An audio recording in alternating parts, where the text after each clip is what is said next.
Lures in the top 10 as well.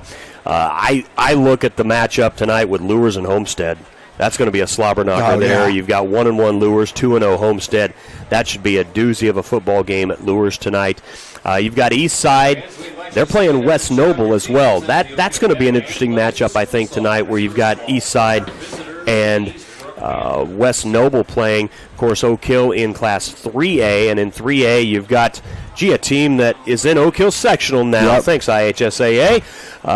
Indianapolis Chittard. So they are 2-0. They play 2-0 Roncalli, which is rated the #1 game in the state of Indiana tonight. That'd be a great game. We were talking earlier down at the tailgate a little bit, like 28 state titles between Roncalli and Chittard. Wow. In football. Just football. Just football alone. So that's not including all the other sports, so that's pretty impressive there. You've got a West Lafayette team that just continues to roll at 2-0. I think the Western Boone-Crawfordsville matchup tonight should be interesting as well. You got two unbeaten teams playing there at Crawfordsville tonight. Heritage Christian, two top 10 rated teams, Garin Catholic in 3A, the University of Heritage Christian in 2A. So you've got those two squaring off and battling tonight as well here in the state. Some other matchups, of course, in 4A. You got 2-0 New Pal, #1 in 4A, taking on 2-0 Yorktown tonight, my wife's alma mater. So I love to see the Tigers win, but New Pal's just they're back to they have been before. Yeah. I mean, they had a couple of year dry spout, but that's a powerhouse football team, and if they're not playing at Lucas Oil and Thanksgiving weekend, I'll be shocked. I will too. Kokomo is 2-0 to start the season, and they play Logansport, who's 2-0 to start the season as well. So NCC interested in that one, but be interesting to see how the Kokomo Cats come out tonight. Our anthem break. We come back with our starting lineups after this on the Arms Hunt pregame show and the Action Sports Network.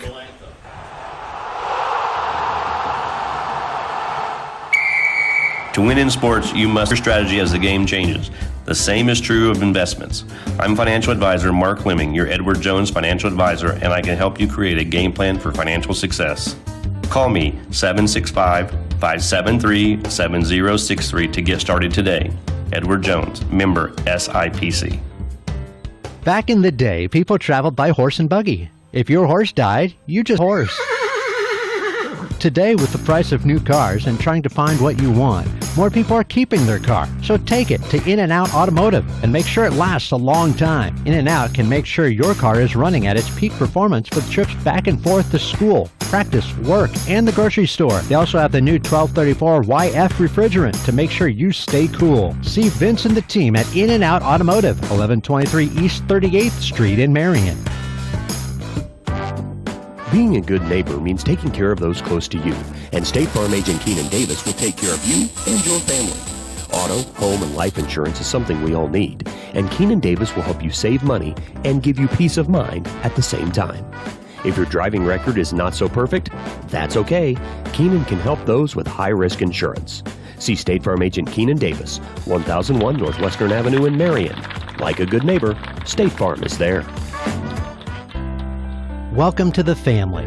That's how welcome every resident and guest feels, because at Grant County's premier retirement community, Northwood Manor, they are family. Their community offers thoughtful, heartfelt, independent living in a beautiful setting conveniently located close to shopping, hospitals, and churches. Residents enjoy their choice of studio, 1 or 2 bedroom apartments. Schedule a visit at 765-662-9700 or online at northwoodmanor.com.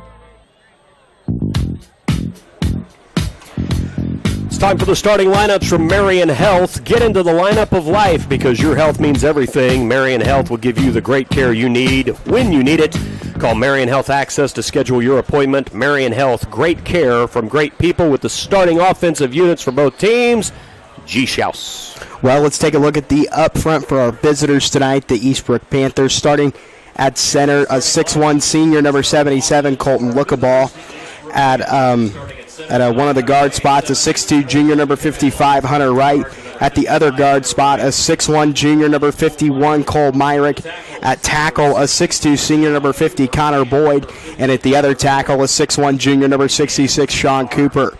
Looking at kind of the core guys for the Eastbrook Panthers now. At tight end, a 6'2 junior, number 28, Logan Roush. He's coming in for Cooper Craw tonight, who's out for the rest of the year with an injury. At a wide receiver, Gage Engel, he's kind of the guy to watch.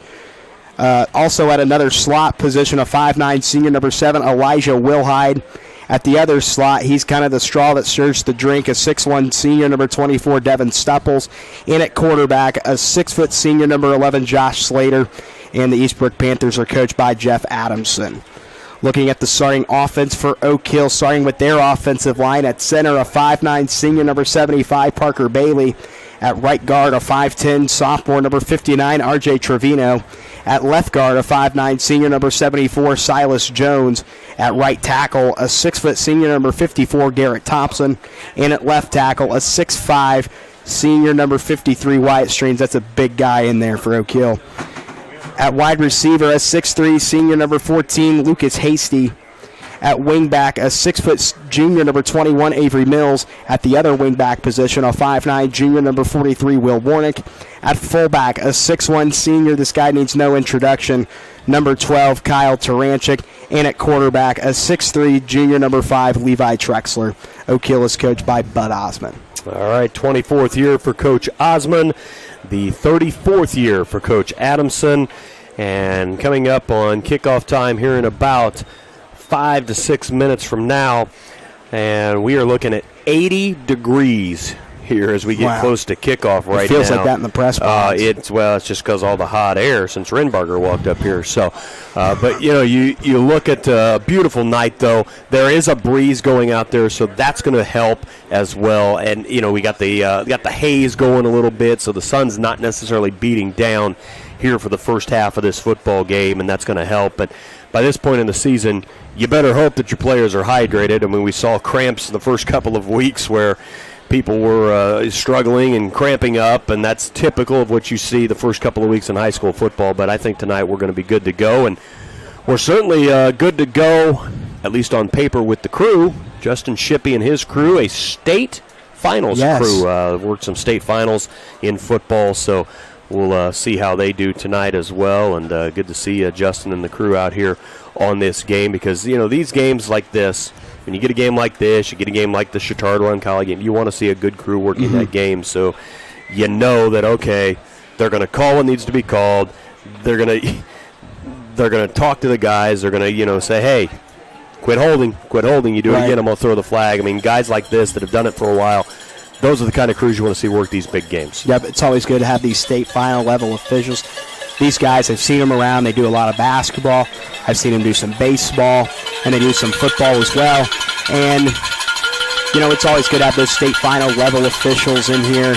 And, they're here to teach. They're really not here to, enforce the rules on you or, kind of rub it in your face. They want to teach you and, show you how to do it better. So I think it's great to have this crew out here tonight. Oak Hill out on the field, getting ready to hit through the tunnel. And we'll get this one underway here in just a few moments. Again, Mrs. Madison Grant squaring off tonight on the south end of Grant County, where they will take on Mrs. That is, oh man, what a battle that's going to be with the Argyles and the Indians. And, that's, again, one of those matchups that it doesn't matter whether it's football, basketball, baseball, softball, tennis, tiddlywinks, whatever it is. They just step across the field and they get in the competition. They don't like each other. And it's the same thing here. I mean, when two Grant County schools square off, they don't like each other. And you look at Oak Hill, they've got the county round robin now the next 2 weeks after this. At Mrs. at Madison Grant for week 4 and 5. So Coach Osman and the Eagles want to start off the Grant 4 right tonight with a victory. And again, I think you mentioned it very early on in the pregame here. It's going to come down to who makes the less mistakes. Who doesn't make the mistakes. And both of these teams, very disciplined, not going to see the stupid penalties, the personal foul penalties or things like that. So they're in this game. Both these teams are in this game to win it.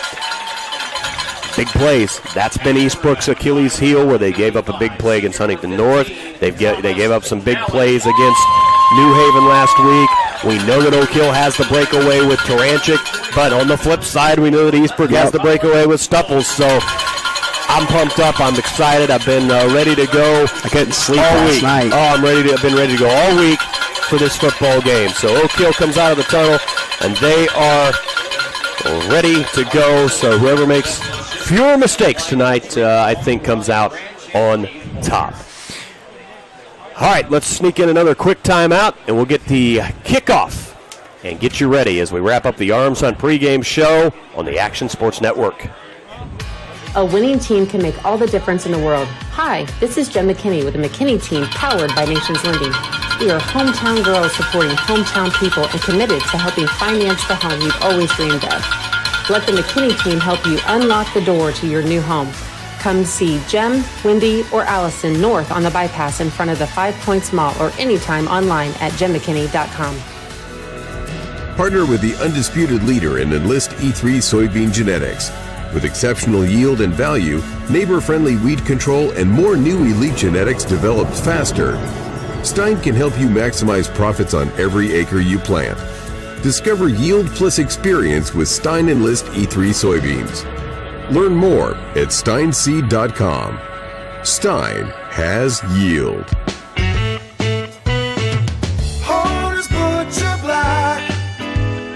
Neighborhood market. The best steakhouse is in your house. Horner's Butcher Block has all the meat you need to grill up in the backyard. Beef, chicken, pork chops, hamburgers, and hot dogs. Don't forget the chips, snacks, and soda. Horner's Butcher Block, 3 convenient locations: Marion, Fairmount, and Alexandria. Horner's Butcher Block, your neighborhood market.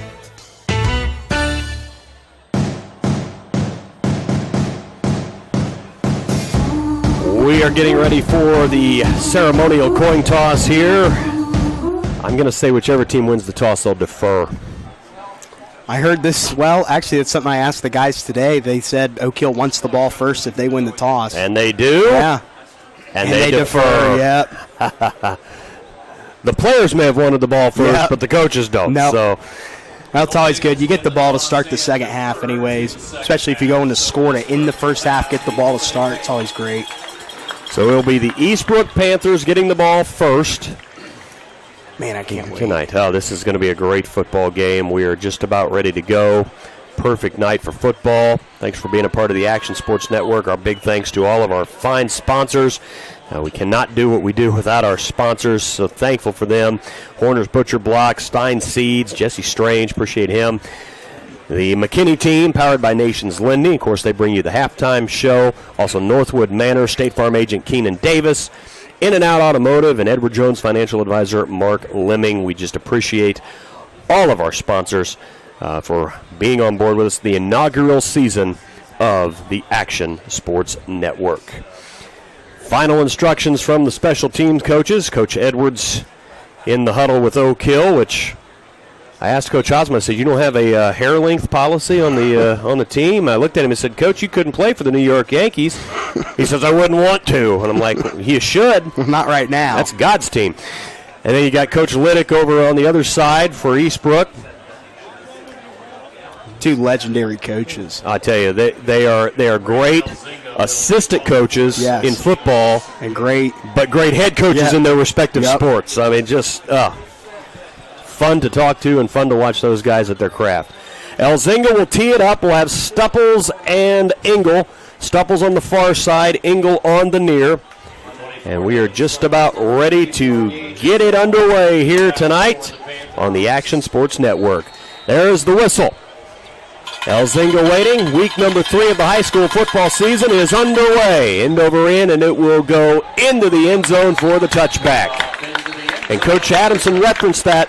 The kicking game, you're changing kickoffs. It's going to have to go 80 yards because Elzinga's got a leg. Yeah. He's a guy, if you line up kind of, on fourth down, it's kind of fourth and long, you can bring him out and he can get you a field goal if needed. He's pretty good. Here we go. Slater will be the quarterback for the Panthers on the 20-yard line. Engel will be set in the backfield at the fullback spot. Slater will go under center. Puts a man in motion, and it is going to be Engel right away. Wrapped up, swarmed up, and dropped for a loss. So a loss of 1 on that one. Mills on the tackle. Right back to the line. Yep, great for Avery Mills to kind of just get in there, and Eastbrook's not wasting any time. They give it to Stupples on the sweep. Stupples trying to get the corner. He gets hit, and he gets dropped. He will get to about right back to the line of scrimmage at the 19. Yep, great job there. Again, Will Warnick, Avery Mills kind of in there to make the stop. Well, they're going to give him a yard back. They got back to the 20. Here is Slater looking to throw. He's under pressure. He throws it out in the flat. It is caught by Stupples, and Stupples will be close to the first down marker, and he got it, and he will be to about the 32-yard line, a gain of 12. Yep, Slater just kind of rolled out of the pocket right there, found Devin Stupples in the flat, and great catch by him to move the chains. Stupples' 6th reception of the season. Scored 3 receiving touchdowns and 4 rushing touchdowns so far. Speaking of Stupples, here is the pitch. This is Engel trying to get outside, and he is swarmed up. And good tackle there. Fagan on the stop and give Engel a yard. Ty Fagan, again, we've been seeing that already. 1 minute into the game, these Oak Hill edge rushers coming in here to make some stops. Here is another handoff, and not much doing there again. This was Stupples, and he got to about the 35 for a gain of 2.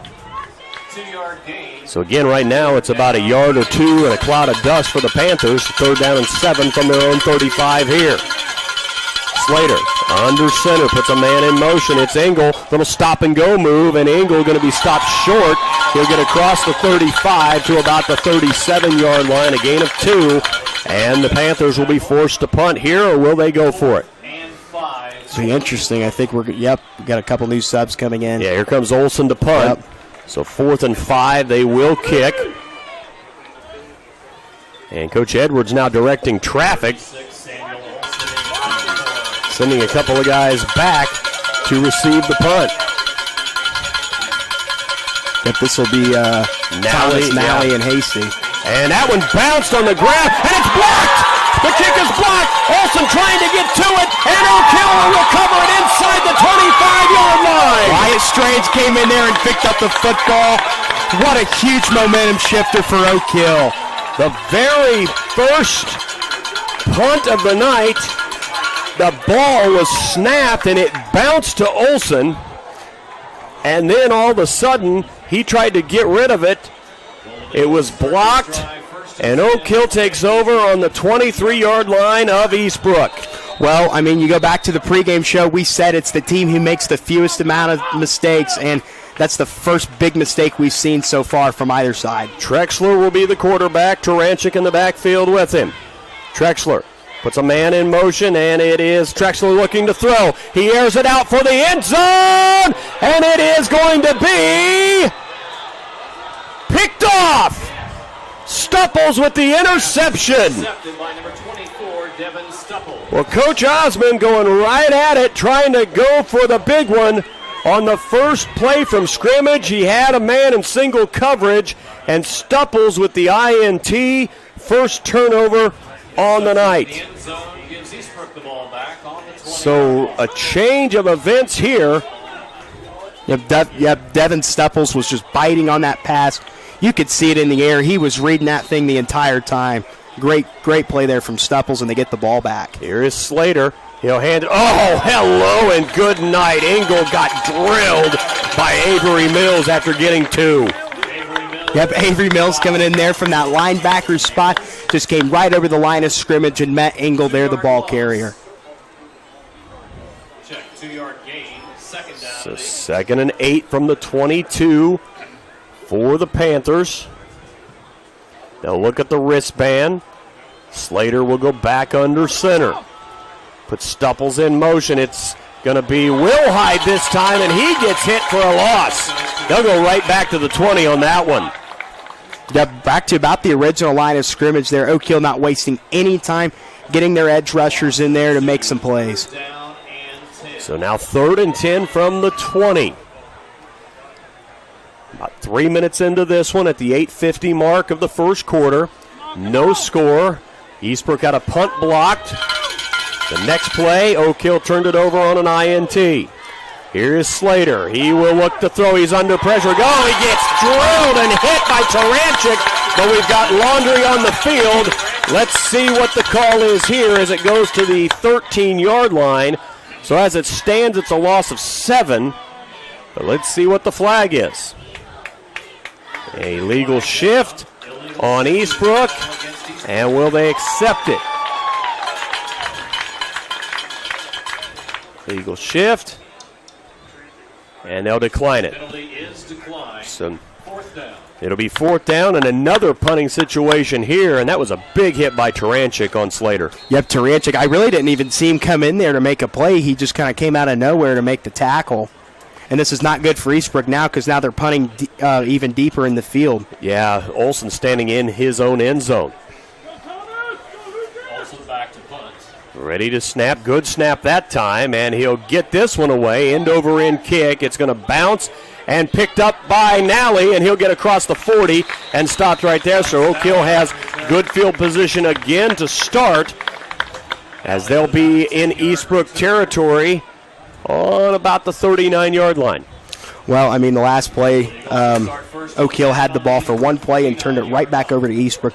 Interesting to see how often now Coach Osmond will send Levi Trexler to throw it through the air after an interception on the first play from scrimmage. 8:10 to go in the opening quarter. Trexler will go under center. Man in motion coming near side, and it is Taranchik. And he will be swarmed up and swallowed for about a gain of 1. Yep, the verdict's kind of out here to stop Kyle Taranchik from running to the outside, and they were there, Eastbrook, to make the stop. So 2nd and 9 from the 38. The Eagles come out of the huddle. Trexler looking. Surveys the land. He will go under center now. Man in motion to the far side, and it is a pitch. This is going to be Workman, and Workman gets inside the 35 to about the 33. I think that was an excellent play call there from Coach Osmond. Just moved the chains closer to the line of scrimmage, or closer to the first down marker. So now 3rd and about 4 for the Eagles here on the Eastbrook 33. Trexler brings him to the line of scrimmage. Taranchik again in the backfield. Trexler puts a man in motion, and it is going to be the second man through Warnock. Warnock's got a hole. He got the first down and gets to the 25-yard line for Warnock. Yeah, great job by Will Warnock there. I thought they gave the ball to Kyle Taranchik, and they swarmed up on him. Eastbrook's defense also thought that. Just Will Warnock just kind of snuck through there. Gain of 8 for Warnock. First down for the Eagles at the Eastbrook 25-yard line. Trexler again at the line of scrimmage, directing traffic. And he'll take the snap, and it is Taranchik, and dropped immediately that time by Hunter Wright. Yep, great job by the Eastbrook defensive line to come in there. And again, like we said, the verdict's out on Taranchik. Just got to stop the run with him. And Eastbrook seemed to have figured that out. So that's just the second touch for Taranchik tonight. No yards. Wow. Got a yard, just lost one. 6 minutes to go in the opening quarter, no score. Each team's had the ball twice. This is the second possession for Oak Hill. Trexler will go back under center. He will take the snap and look to throw near side. He does to Hasty. Hasty trying to break a tackle. He's going to be close to the first down. I think he's going to be short by a yard to about the 17, it looks like. And going to give him 9. So about 2 yards shy of the first down. Yep, great find there on just a quick route. Hasty kind of drug his man with him down the sideline to just inch closer to the down marker. So 3rd and a deuce. 4-down territory here clearly for the Eagles. Trexler will look to go under center again on 3rd and 2. It's Taranchik. Taranchik's got the corner. He's into the end zone. He will walk in untouched. And a touchdown for Kyle Taranchik. Yep, just gave the ball to Kyle. They didn't even see him running to the outside, and he gets in for 6. Great job by Kyle Taranchik. His 10th touchdown of the season. So Oak Hill strikes first here in the first quarter. Elzinga for the PAT attempt. He will wait. They're waiting for the snap. It is a high snap. They got it down. The kick is up, and that'll land in Somerset. On the Riverside Community Federal Credit Union scoreboard, Oak Hill strikes first, 7-0 on the Action Sports Network. Hutamaki in Marion is now hiring an industrial maintenance technician in their paper plate factory. If you're interested in working for a local, proven, stable company, you need to apply now. Must have strong mechanical and electrical skills and an understanding of industrial safety. Applicants should have at least 3 years' experience with troubleshooting, repairing, and programming. Hutamaki in Marion offers a competitive wage and benefit package. Apply online today at hutamaki.com/careers. Hutamaki is an equal opportunity employer.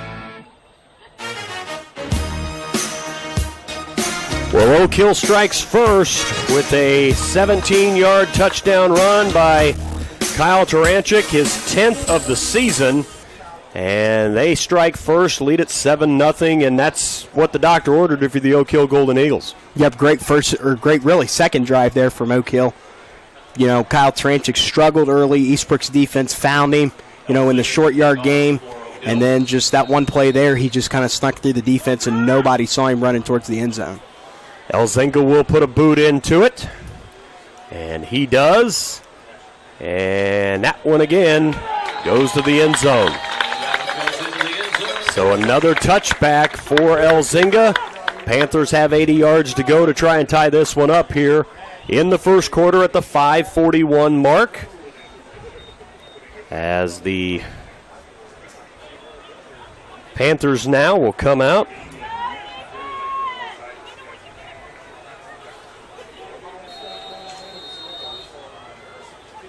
So here we go. Slater at the quarterback spot. He will go under center. He will take the snap. He will give to Engel, who bounced off his blocker and then goes nowhere with a nest of Eagles waiting on him. He'll get about a yard. Silas Jones in there to make that stop for Oak Hill. He did a phenomenal job coming in there and reading that one right there. And Engel, he bounced off one of his linemen, actually, as he was trying to hit the hole, and it looked like Hunter Wright just bounced back. He was forced back by the line of Oak Hill. 2nd and 9. It is going to be Slater now on the option. He's going to keep it himself and get swarmed and dropped again. He'll get another yard out of it, but right now, credit the Oak Hill defense. They are really, really swarming to the ball. I know Eastbrook has not even gotten past the midfield mark because this Oak Hill defensive line and their linebackers are not messing around early. They're making a statement.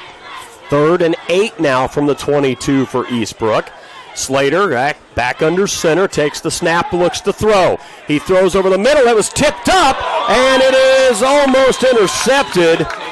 And good effort that time by Lawrence to try and get it. Stupples had to go up and get it, and when he did, he got his fingers on it, timed perfectly by the defender to hit him once he touched it, so there's no interference, and give Lawrence credit to try and get there to get it, but great job by the officials to be right there, touching the ground, say it hit the ground. That might be consideration for the good call of the game. Yep, and, also great job by Austin Lawrence. He kind of read it. He was there. He was waiting. The ball just hit the ground before he could get on it. And he did kind of milk it and say that he got the ball. Did. Well, you got to try and sell it. Yeah. Good snap to Olsen here on 4th. He'll kill. Oh, he kind of pooched this one a little bit. Oak Hill's going to get great field position. The Panthers will down it again inside the 40-yard line at the 39. Well, Eastbrook's just giving Oak Hill too many good opportunities to set up when they get the ball in great field position. And this is another 3-and-out by Eastbrook. Right now, it is all Oak Hill. The Panthers have no yards rushing on the ground right now. Wow. And just 12 yards is all the offense they have, that one pass play. I think the thing next week will be for Adamson to tweak the running game. And here is a handoff to Taranchik just following that line, and he will get about 5 or 6 out of that one.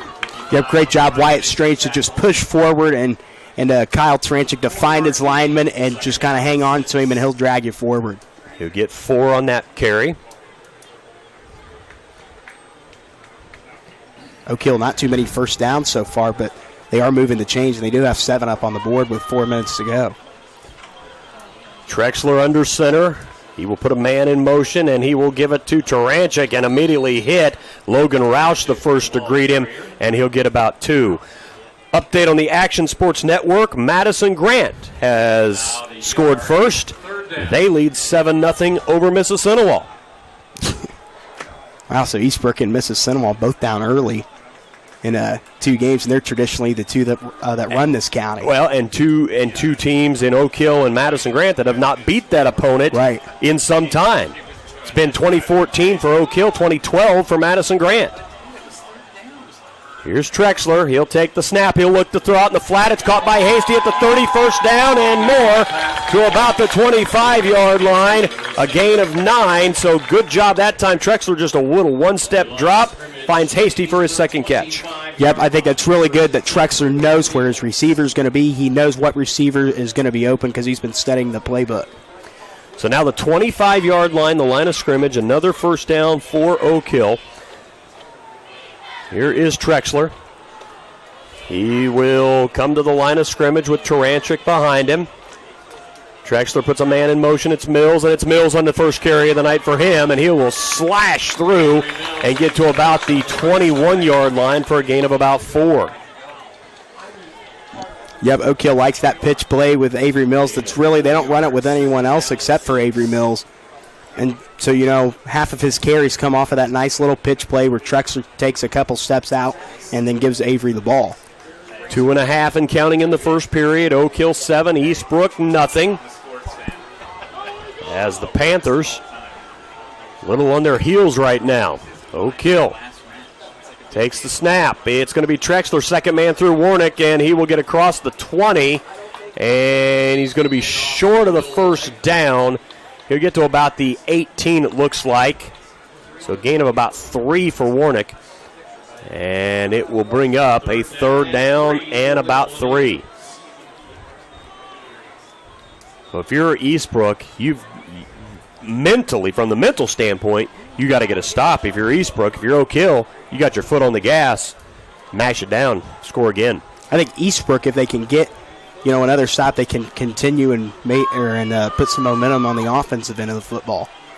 Trexler under center, puts a man in motion. It's going to be Taranchik, and again, Hunter Wright wrapped him up. He's going to get the first down, I think. Maybe a little short. Nope, he's going to be short by about half a yard. Yep. Well, when you're Oak Hill and you have a running back like Taranchik, you keep the offense on the field on 4th and short. 4th and a very short one. Like about half the football. Trexler will give it to Taranchik, and he got it. Gets across the 15 to the 14 for 2. That was one of those where he just dove basically through the pile. Yeah, that's all he needed to do. Really, all he needed to do was just take a step. Yeah. And he would have gotten it. So with the third first down of the night for Oak Hill here in this first quarter, under a minute to go. Eagles knocking on the door in the red zone here on the Eastbrook 14. Trexler puts a man in motion, and it's the pitch to Mills. Mills gets tripped up. Wilhide basically got him by the shoelace. Yep, great job by Elijah Wilhide to read that when Avery Mills came off the sweep and just dove at the legs, and that's how you take someone down. Really no gain on that play. 22 seconds to go. Will they run the play or will they take it to the quarter break? And they're going to take it to the end of the quarter. At the end of one on the Riverside Community Federal Credit Union scoreboard, Oak Hill 7, Eastbrook nothing on the Action Sports Network. If you keep looking for a great Mexican restaurant only to be disappointed over and over again, make Los Amores in Marion your next stop. Located downstairs in the Boston Hill Center, formerly the Centrum Mall in downtown Marion, Los Amores has everything you would want and more. Enchiladas, burritos, tortas, fajitas, arroz con pollo, and of course, tacos. Every Tuesday is Taco Tuesday at Los Amores. Open Monday through Saturday from 11 to 9, Los Amores is open for dine-in and carry-out. Make your next choice of Mexican food Los Amores in downtown Marion.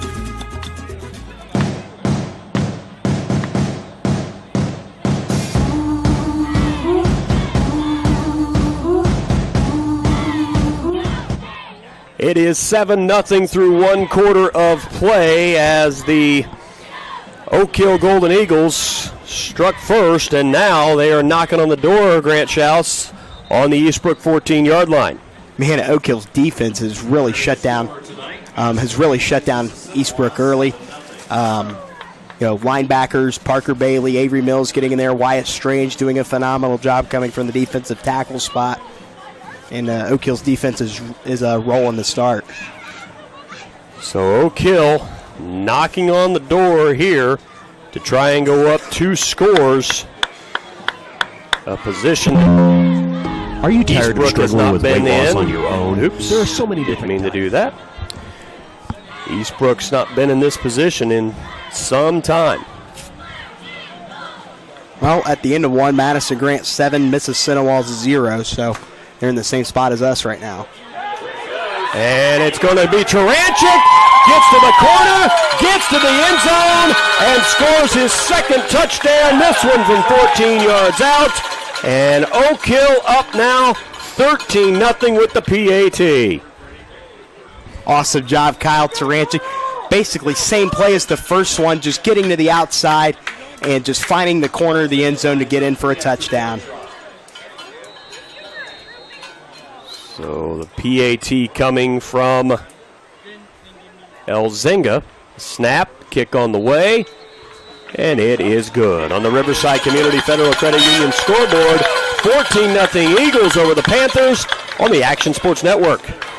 Are you tired of struggling with weight loss on your own? There are so many different diet plans these days, nobody knows what to do. Marion Health is now offering bariatric surgery. This new service offers a proven surgical solution for weight loss. Call Marion Health Bariatrics today, 765-660-7500 to get started. That's 765-660-7500. And lose weight once and for all with Marion Health's bariatric surgery.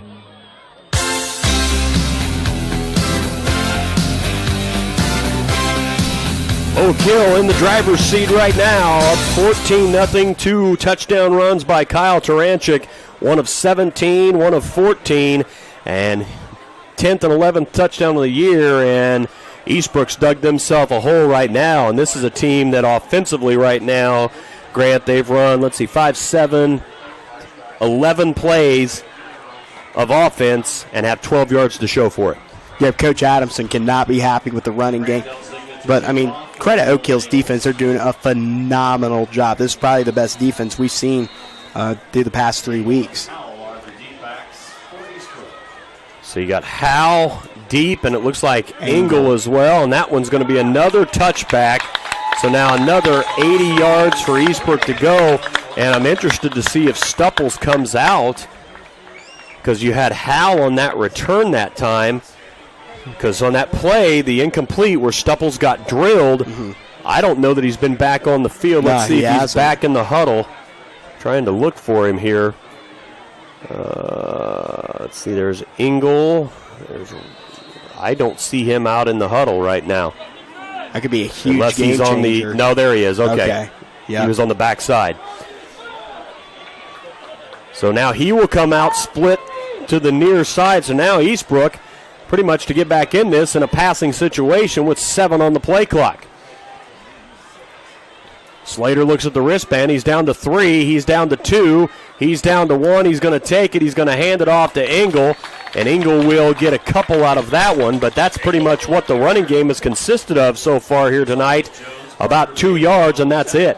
Well, it's simply because Silas Jones and Wyatt Strange are just in there to make every stop. That's kind of your bread and butter for Oak Hill's defense. Just underway in the second quarter, 30 seconds in, 14-0 Eagles with the lead. Here is the pitch out, and Stupples ran right into his blocker. And credit Colin Middlesworth defensively on that one to basically direct the blocker into Stupples.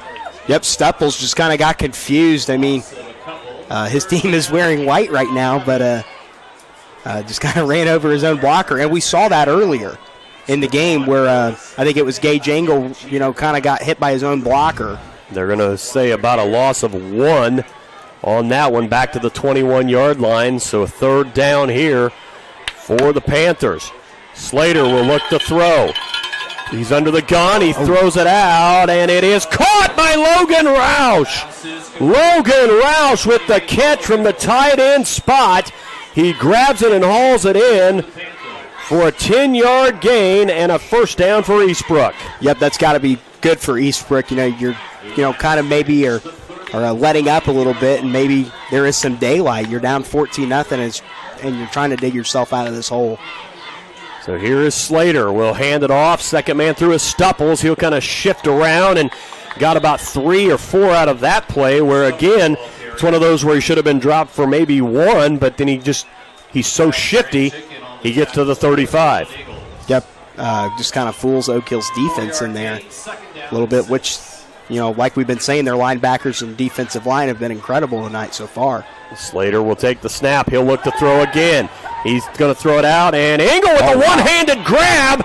Good job by Engel. He had to reach back and grab it, and does so and gets to the 40-yard line. He's going to be short of the first down by 1. And now sets up a quick snap and a quick hit, and I don't know. Oak Hill saying they stopped it. See where they spot the ball. It's all about the spot, and it's going to be short. Yeah. Slater, quick count, got nothing out of it, so now it's a big 4th down. Well, this is a big roll of the dice here by Coach Adamson. You got to get a yard, about a half a yard, really, let's be honest, where the ball's positioned. And here it is. It's a big play right here early in this football game. Slater will take the snap. He'll give it to Engel. Engel spins out of it. I think his forward progress will get him to the first down marker. Let's see where they're going to mark him. They may mark him right at the first down marker. He is going to be... Yep, first down. First down. He was right there. First down. Well, they're going to give him about 2 on that one officially. Yep. He didn't really, from where he landed when he got tackled, didn't get a first down, but his forward progress with how he spun got him. Here's there. Slater to throw again. He airs it out and up to try and grab it as Engel, but it's incomplete.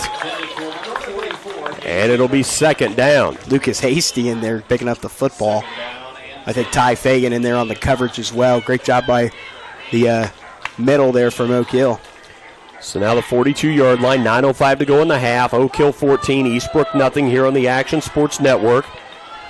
Slater will go under center again. He looks to his left. Now he'll go under center, and he lost the football, gave it to Engel, though, and Engel will get for about 1 or 2. Let's see where they officially put him. Looks like maybe a gain of about 1. Well, let's give him 2. He's between the 43 and the 44, so he's on the 43 and a half. Yep. And we got a nice third and long here on 3rd and 8. The Panthers going under center is Slater, and he'll look to throw again. He throws out, and it is caught by Stupples. Stupples, he got tripped up. He slides to the first down. He got just enough. He saw the first down marker and said, okay, that's enough, and he just slid down basically. What a catch, though. I mean, he kind of had to reach down to catch it, and then he just blew by everyone and slid at the first down marker. The 4th first down of the night for Eastbrook. 14-0 the score. Slater surveying the land, puts a man in motion. It is Engel. Big hit that time through the middle, and he'll get across the 45 to about the 44. So Engel's going to get about 4 yards on that carry. Eastbrook starting to figure it out now with the run. They're getting up the middle. They're finding Stepples, hitting the outside. Again, a lot of it's just, the line just not getting up under and getting that solid block here early on, and now they're starting to finally get their footing. Slater at the line, under center, takes the snap. He gives it to Stepples. Stepples will get to about the 41 and get stopped there after a gain of 3. So going to be short of the first down. So 3rd and 3 from the 41 of Oak Hill. 14-0 Oak Hill, leading Eastbrook here in the second quarter at the 7:20 mark. Need a huge stop here through the Golden Eagles. This crowd's getting into it.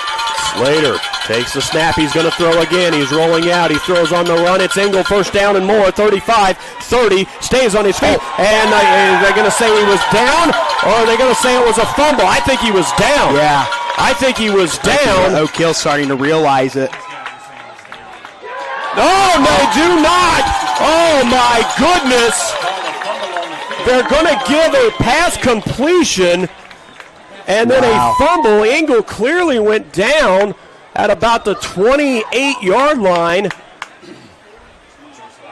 Interesting call. Wow. Very interesting. I did notice Coach O came out there and grabbed Avery Mills and pulled him off the field. Maybe a little chirping going on, as well as he got up in Mills' face and told him to knock it off. So a turnover by Eastbrook on the fumble. Here's Trexler. Hands it off, ball loose, and Eastbrook got it right back. Hunter Wright this time. Taranchik got hit at the line. It was going to be a no gain. The ball popped up in the air, and lo and behold, Eastbrook gets it right back. We saw that earlier with the drop punt, or the block punt, where Oak Hill got it in nice territory. Then earlier they threw it past the end zone, and on the very first play, it was picked off, and that's just what happened again with exchanging fumbles.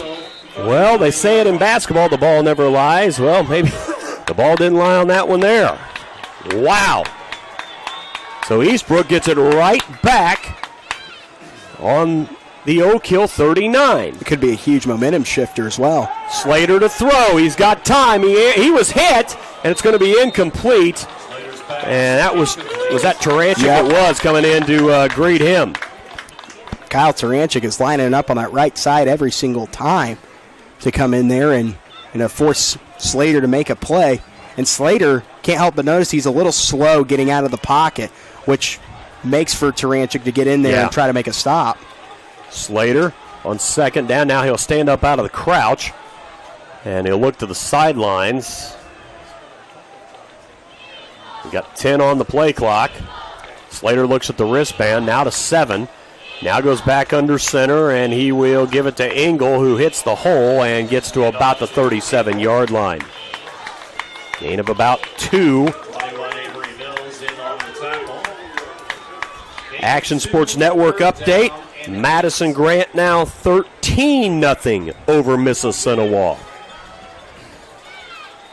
Here it's 14-0 Oak Hill, and a big 3rd down and 8 here for the Panthers. Slater looking, he's rolling, he's under pressure, and he is going to dive, miss one. There you're going to get a flag, and Slater's going to dive to about the 35-yard line for 4, but let's see what the laundry is. It's against Eastbrook. Yeah, it I think is. we're going to get a holding call from Justin. We're blocking the back. Yeah. From Justin Shippey. So let's see if Oak Hill accepts or declines. It'll be 4th down and about 6 if they decline it, but they're going to take it. So it will be a 10-yarder to the 49. So that is the first official penalty of the night at the 6:06 mark of the first half. And it moved him back over the 50-yard line. So 3rd and a country mile. Yep. It is 3rd and Somerset. Maybe 3rd and Swayze.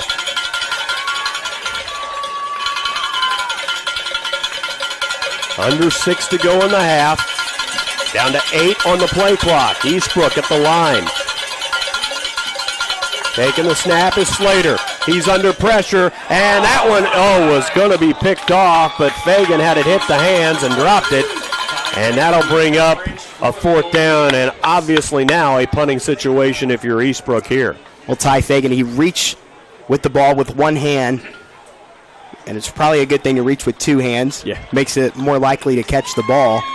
See that a lot in basketball. Guys want to make a catch with one hand. And, same thing. We did see Gage Engel make a one-handed catch a few plays ago. Olsen will punt it away here on 4th and long from midfield. Good snap, and he'll get it away. It's going to bounce, take an Oak Hill bounce, then take an Eastbrook bounce, and die at the 25. Not a very good punt. It didn't spin in the air as much as Oak Hill would have punted it with Avery Mills, for example, but it did have some good length on it, just not a lot of spin in the air. Yeah, Cooper Crawl going out with that injury. He was punting the football for Eastbrook. So now Olsen, who's in his first year of kicking, has to do the punting duties with Crawl out for the year. And correct me if I'm wrong, this is Olsen's first week doing the punting, right? He did it last week. Okay. Yeah, he did it last week, which they didn't do a lot. I think maybe 3 or 4. So now Oak Hill takes over on their own 25, and it is Taranchik. He will hit the hole. He'll hit the 30, 35, gets the first down, and Taranchik gets to about the 38-yard line. Nice job by Taranchik again. Just if he hits the outside, he may run for a long, long time unless your quarterbacks can get in there and make a stop, which is, Devin Stupples and Weston James. So they really have to be on the lookout to see if Taranchik's going to take off for a long run. 14-yard gain on that one, the 4th first down of the night for the Eagles. Trexler will take the snap. He will keep it himself this time, and he will dive forward, get about 5 yards. 5, yep. So bring up 2nd down and 5 from the 44-yard line. 5-minute mark of the half coming up. Got all the little cheerleaders out here from Oak Hill. Cheer night. Week number 3 and week number 1 of the conference schedule. 2nd and 5 here in the second quarter. It is Taranchik. He will bust through 50, 45, 40, 35, and Taranchik inside Eastbrook territory to the 33-yard line. Big run again by Taranchik. Yep, way to just get in there and hit the hole. He didn't run to the outside like he's been doing. That one was just straight up the gut there. Nice carry from Kyle Taranchik. 24-yard gain for Taranchik. He's already 79 yards in. 4.5 to go here in the first half.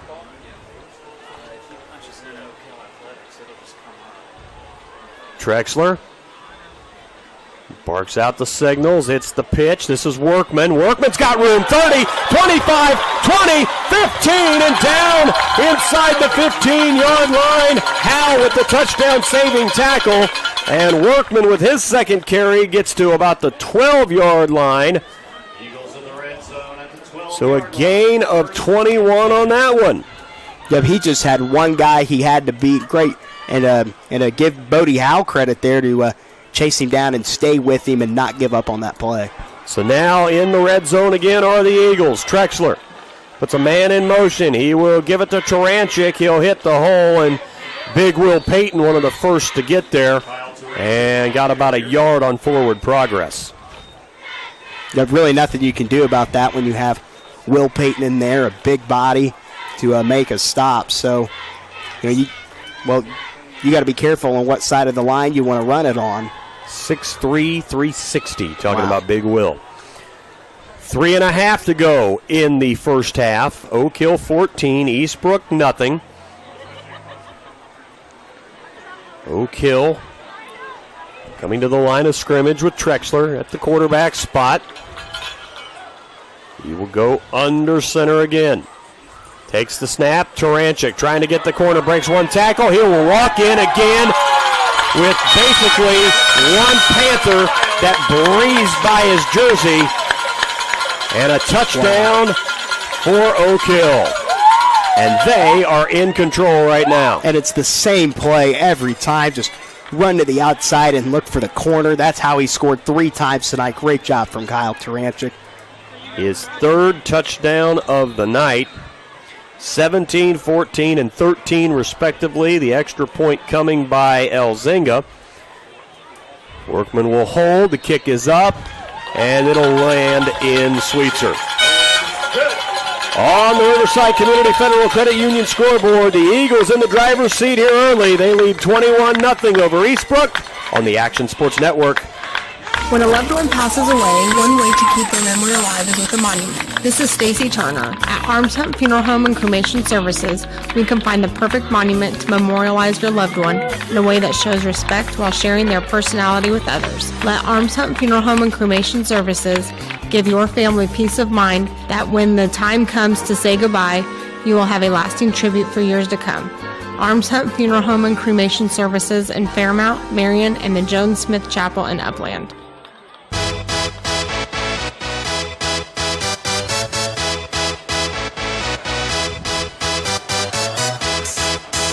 21-0 the score here at Oak Hill as the Eagles are on top. We've got a score update in the first quarter at Frankton, and it is Frankton leading Elwood 21-6.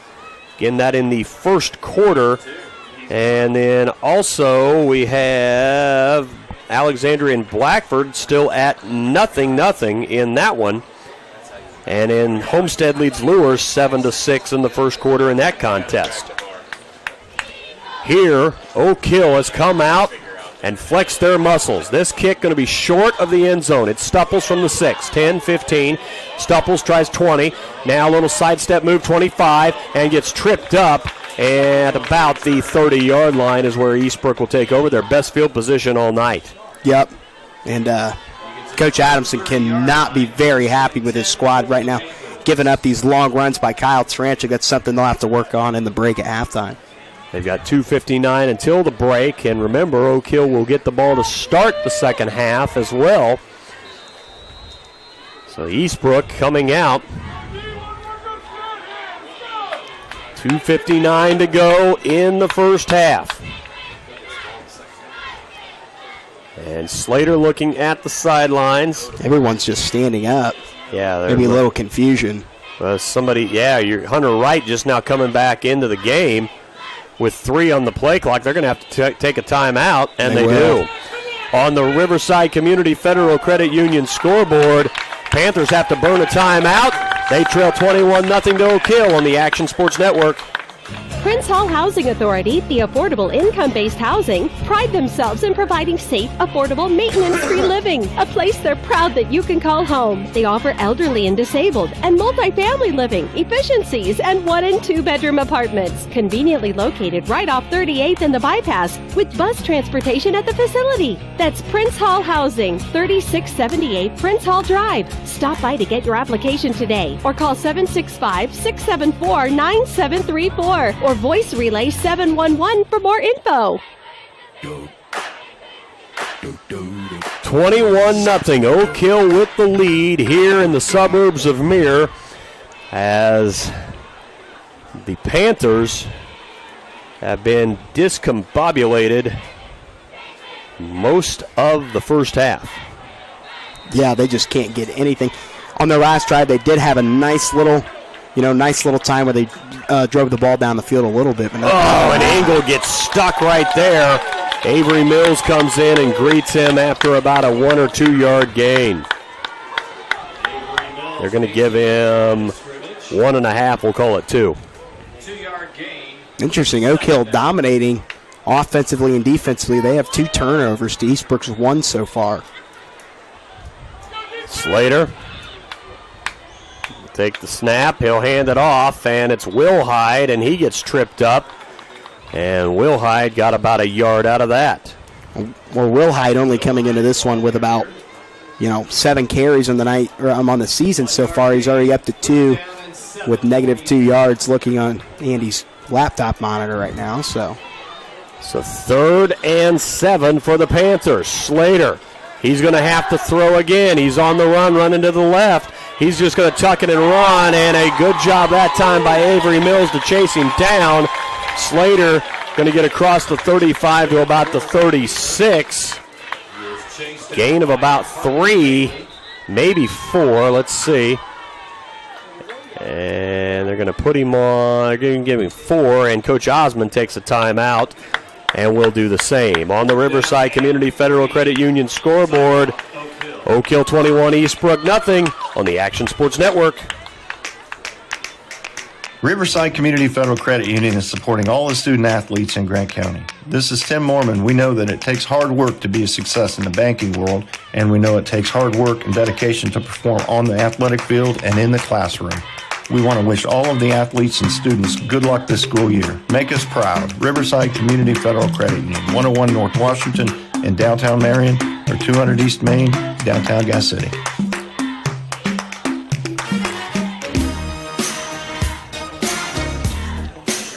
.158 left to play in the first half.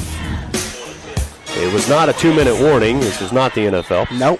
Coach Osmond took the timeout to have plenty of time on the clock to possibly get a 4th score in and put a lot of doubt in that Eastbrook locker room going in down 4 scores instead of 3. Well, also, Oak Hill will get the football back to start the second half as well, so you really want to try to execute here. Olsen ready to punt. Good snap to him. He will get the kick away. This one a good kick this time. Going to bounce at the 34. Bounce, bounce, bounce. Take an Eastbrook roll and die at the 24-yard line.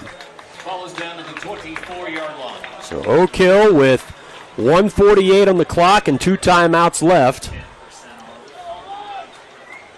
Up 21-0 here. Slimy 95% Oak Hill, like we said, really just needs to come out here and try to give another punt with 1:48 to go in the half.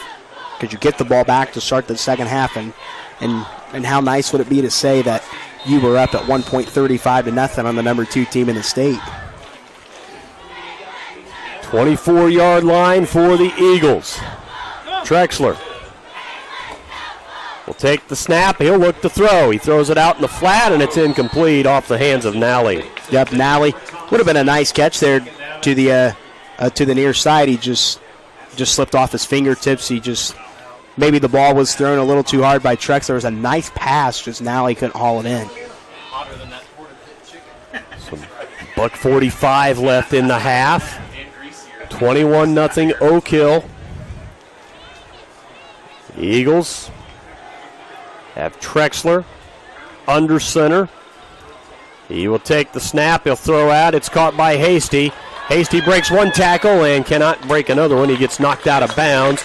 He's going to get the first down at the 35-yard line for a gain of 11. He did, like he did earlier, drug that defender with him, which was Braden Bant to the outside linebacker, and that is good enough for a first down. So solid job by Hasty moving the chains.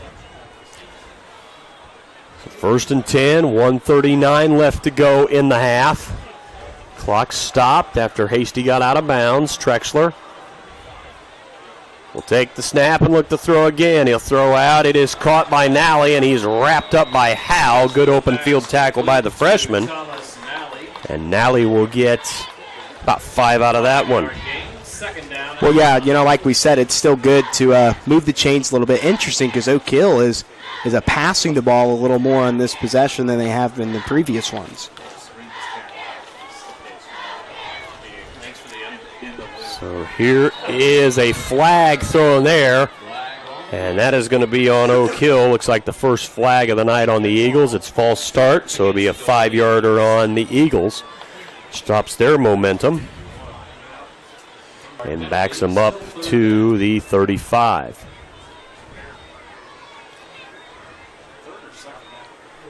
It'll be second down.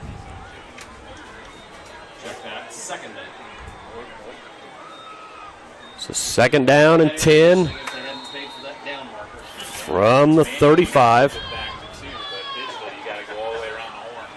Trexler under center. Will take the snap and look to throw. He pumps, looks, throws down the field, and it's incomplete. Great ball, though. I mean, it just sailed over Hasty's head, but that's a nice throw there, and it's showing that he can throw that pass if needed later on in the game. Well, the Eagles have come out throwing here on this series. You got to wonder now, do they just try and run the football? Hope Eastbrook doesn't stop the clock. Nothing, Oak Hill. Taranchik in the backfield. Trexler will take the snap. He's going to throw again. He looks. He'll throw on the run, and it is almost intercepted. Dupples was right there, and if he picks it, he's going to the house. Oh, yeah. I mean, there would have been no one in front of him. And he rode Hasty all the way to the near side to make a play on that one. And we have our first punting situation of the night. Oak Hill's first time to punt tonight, and it will be Jackson Lamb back to kick. Haven't seen a lot of punting from Oak Hill this year. 48 ticks on the clock. Waiting for the snap. Got a good one and just got it away. It's a high kick. It's going to bounce and take an Eastbrook roll. It'll go inside the 50 at the 48-yard line. So the Panthers have 41 seconds now to try and get back into this football game. Still a lot of time left in this game for Eastbrook. They still have 41 seconds here in this half and then an entire second half, and you have one of the best coaches of all time in the state of Indiana on the opposite sideline who, has probably been in this situation before and knows how his team needs to execute. 21-0. Panthers trailing Slater at the line of scrimmage, and it's going to be Stupples coming near side. That 1, 2, 3, 4, 5, 6, 7, 8 gold helmets where Stupples was. Yep, they just read that one, and like Stupples, he just kind of, he just really couldn't decide if he wanted to run north and south or east and west, and it ended up costing him a little bit. 3-yard loss. Here's Stupples looking. He will air it out. It's up in the air, and it's incomplete. Stupples just couldn't get to it, and now Stupples is down. Oh, it's not good. I'm not 100% right now after he took that shot on that incomplete pass. And he is slow. Now he's trying to trot back to the huddle with 10 seconds left in the half. I think this is one where you just give the ball to Gage Ingles, see if he busts one. If he does, great. If he doesn't, get to the locker room and talk it over. Interesting. He'll set up under center. Slater will give it to Ingle, and he goes nowhere. He lost 2, and that's pretty much going to end the half. Credit Union scoreboard. It is all Eagles right now. 21-0 over Eastbrook. We take a timeout, come back with the halftime show powered by Nations Lending on the Action Sports Network. Wobble, wobble, wobble. Screech. Click, click, click. Gone bad. Whatever sound your car makes, take it to Marion Tire, also known as Best One Tire in Marion. Susie, Brian, Cecil, and the crew can diagnose the problem and fix the problem the right way the first time. Oil changes, alignment, tires, coolant, wheel bearings, and even the thingy that's gone bad. Let Marion Tire get your vehicle running smooth for your summer vacation. Since 1984, Marion Tire has been in downtown Marion and will continue to provide top-notch service. See Marion Tire on the corner of 4th and Branson in downtown Marion. There's nothing better than award-winning jumbo wings while you watch great sports programming on huge TVs at Wings Etc. Grill and Pub. If you love wings and a whole menu of food and drink options, come to Wings Etc. for lunch, dinner, late-night drinks and snacking, and lots of HD TV sports. And now, when you can't eat here, order online for pickup at togo.wingsetc.com. It's fast, easy, and convenient. Wings Etc. Grill and Pub. Good food, great times at 1508 Southwestern Avenue in Marion. Find us online at wingsetc.com. Sometimes going to the dentist can be scary. At Bruner Dental Center in Marion, you can smile more and worry less. Bruner Dental has been taking care of families for over 40 years, and they provide everything from gentle cleanings to custom-made repairs. You'll get the latest techniques with unmatched comfort and precision. Bruner Dental also accepts dental insurance. See Doctors Brew, Sneed, and Tinsley at Bruner Dental Center, 807 West Gardner Drive in Marion, Indiana. Smile more and worry less with Bruner Dental. Life at Colonial Oaks provides a perfect balance of support, engagement, and fun. No matter which lifestyle is required, we offer a personalized, resident-focused family approach to daily life that empowers our residents to thrive. At Colonial Oaks Senior Living, there are 4 distinct lifestyle communities within our one very special community: independent living, assisted living, skilled nursing care, and rehabilitation. For more information, call 765-674-9791 and find out how the Colonial Oaks family can support your healthcare needs. Halftime here at Oak Hill, and it is all Eagles right now. 21-0 Oak Hill with the lead at the half. Let's get into our halftime show from the McKinney team, powered by Nations Lending. Let's do it. Let's recap how we got here. Taranchik took a 17-yard touchdown in 7-0 Oak Hill, 5:41 to go in the first. That's the way the quarter ended. Then Taranchik had 2 more in the second, one of 14 at the 11:53 mark, the first play of the quarter. And then a 13-yard run made it 21-0 at the 3:07 mark of the half. And, man, just a bizarre turn of events early. Oak Hill got the ball after a blocked punt. First play, they have an interception. Eastbrook rather gets it back. They have to punt. Then Oak Hill gets a turnover. Engel fumbles, which it was is it a fumble? Is it not? Was he down or not? Very next play, Taranchik gets hit and fumbles, gives it back to Eastbrook, but Eastbrook really non-existent offensively. Let's look at the individuals right now. Taranchik, 13 carries for 93 yards. They have 139 as a team. Levi Trexler right now, 4 of 8 passing for 34 yards, so 173 yards of offense for Oak Hill. For Eastbrook, Gage Engel, 12 carries, 17 yards, and he's earned every single one of them. They only have 20 yards rushing as a team. Passing-wise, Slater is 5 of 9 for 47 yards, so only 67 yards of offense right now for the Eastbrook Panthers. What about the team numbers? Well, Oak Hill has controlled the chains for 7 first downs to Eastbrook's 4. 1 third down conversion for both teams to combine for 2 each. Oak Hill 2 turnovers, 1 fumble and an interception, and Eastbrook fumbled the football at 1 point. Oak Hill burned 1 timeout. Eastbrook burned 1 as well. Eastbrook had a 10-yard penalty for 10 yards, and Oak Hill had a 1 penalty for 5 yards. So that really is how we've kind of matched up, and Kyle Taranchik has scored all 3 touchdowns. 21-0 the score here at Oak Hill. We've got some score updates around the area to pass along to you. We'll do that coming up here on the Riverside Community Federal Credit Union scoreboard. It's the halftime show by the McKinney team, powered by Nations Lending, hometown girls supporting hometown people. See Jim, Wendy, and Allison with the McKinney team online at jimmckinney.com or in front of the 5 Points Mall on the Marion Bypass. 21-0 Oak Hill leading. Back on the Action Sports Network. A winning team can make all the difference in the world. Hi, this is Jen McKinney with the McKinney team, powered by Nations Lending. We are hometown girls supporting hometown people and committed to helping finance the home you've always dreamed of. Let the McKinney team help you unlock the door to your new home.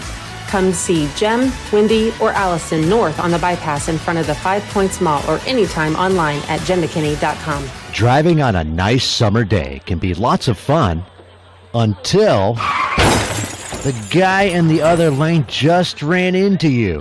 When you've been in a fender bender, call on Excel Auto Body in Marion. Excel can get your car looking like new. As Grant County's leading collision specialist with 63 years of experience, you can rest easy when you take your vehicle to Excel. With 3 generations serving Grant County, don't trust your vehicle repairs to just anybody. Trust Excel Auto Body, 501 North Washington Street in Marion. If it's a fender bender or major damage, Excel Auto Body is the place for your vehicle. Looking at buying or selling your home? Having trouble finding the right location? This is Tuesday Liddick, and I'm here to help make your home buying experience smooth and easy. I always believe the customer's needs and concerns are priority one. So if you are looking for your first home, next home, or forever home, call me, Tuesday Liddick with Howe Realty Group, 765-618-3898. Let me open the door to your perfect home. 765-618-3898. When it comes to getting your prescription filled, does it feel like you never get waited on? Upland Family Pharmacy gives you the service you not only want, but deserve. No long lines. And they even offer delivery within 10 miles of the pharmacy. Now that's service. If you're tired of standing in a long line at your pharmacy or always having it closed, let Upland Family Pharmacy fill your next prescription. 1809 South Main Street in Upland, inside the Upland Health and Diagnostic Center.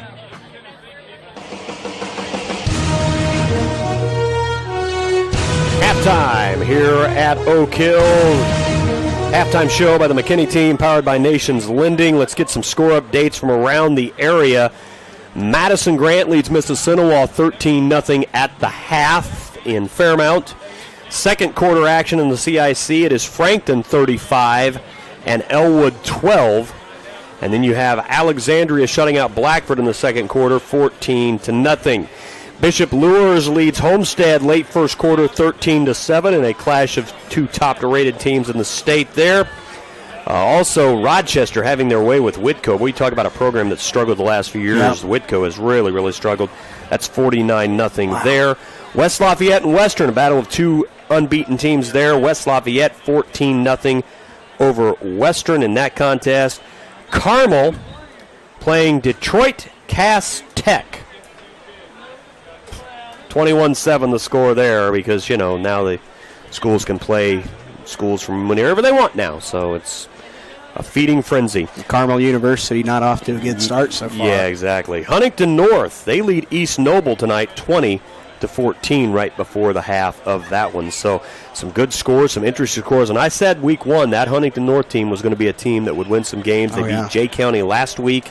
And I think they're a dangerous team. And that's a tough conference they're in. Oh, yeah. With Norwell and all the teams up in that, Leo and Columbia City. But I think that's a Huntington North team with Coach Prescott, that they're going to get a lot of wins, and they're going to be a tough out for somebody come tournament time. Well, Leo and Norwell going at it tonight. We'll try to get an update on that. Yeah, we'll try and grab one on that one for sure here in the next break. But I tell you, we're at the break here, Grant, and right now, if you're Eastbrook, you're in unfamiliar territory. It's been a long time since Eastbrook has been shut out in a half, let alone 21-0, and just looked like you're just not even really competitive at all. I mean, they've not crossed the 50-yard line except for one time all night.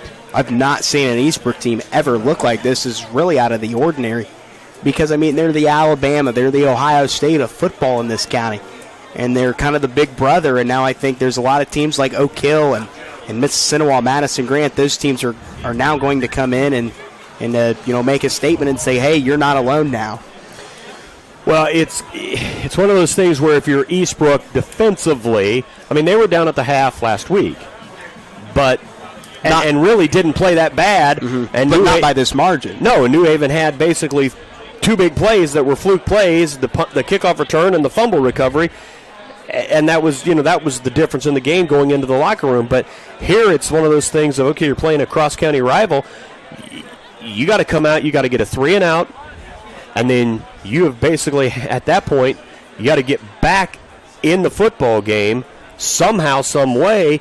Slater, he's doing an admirable job, at the quarterback spot, trying to find the open man, but credit the defensive line and those linebackers for Oak Hill.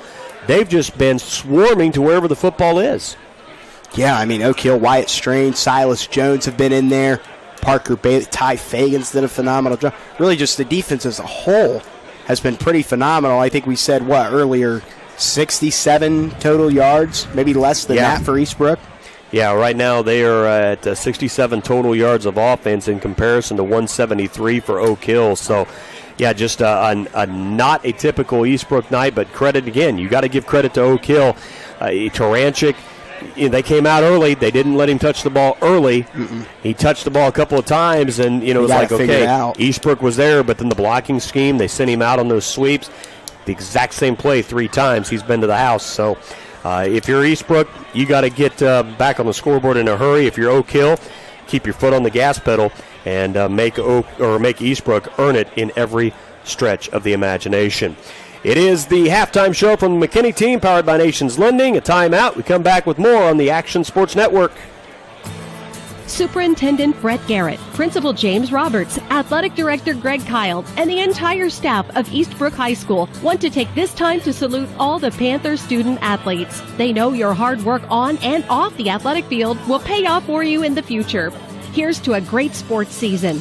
Go get 'em, Panthers! From the administration, staff, and fans of the Eastbrook Panthers. Wobble, wobble, wobble. Screech. Click, click, click. The thingy's gone bad.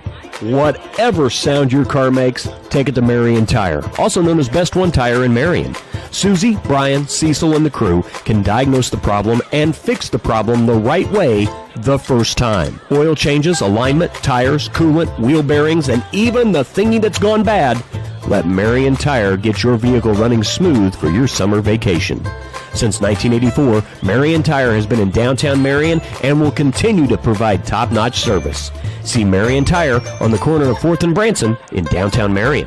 Prince Hall Housing Authority, the affordable income-based housing, pride themselves in providing safe, affordable, maintenance-free living, a place they're proud that you can call home. They offer elderly and disabled and multifamily living, efficiencies, and 1- and 2-bedroom apartments, conveniently located right off 38th and the bypass, with bus transportation at the facility. That's Prince Hall Housing, 3678 Prince Hall Drive. Stop by to get your application today, or call 765-674-9734, or voice relay 711 for more info.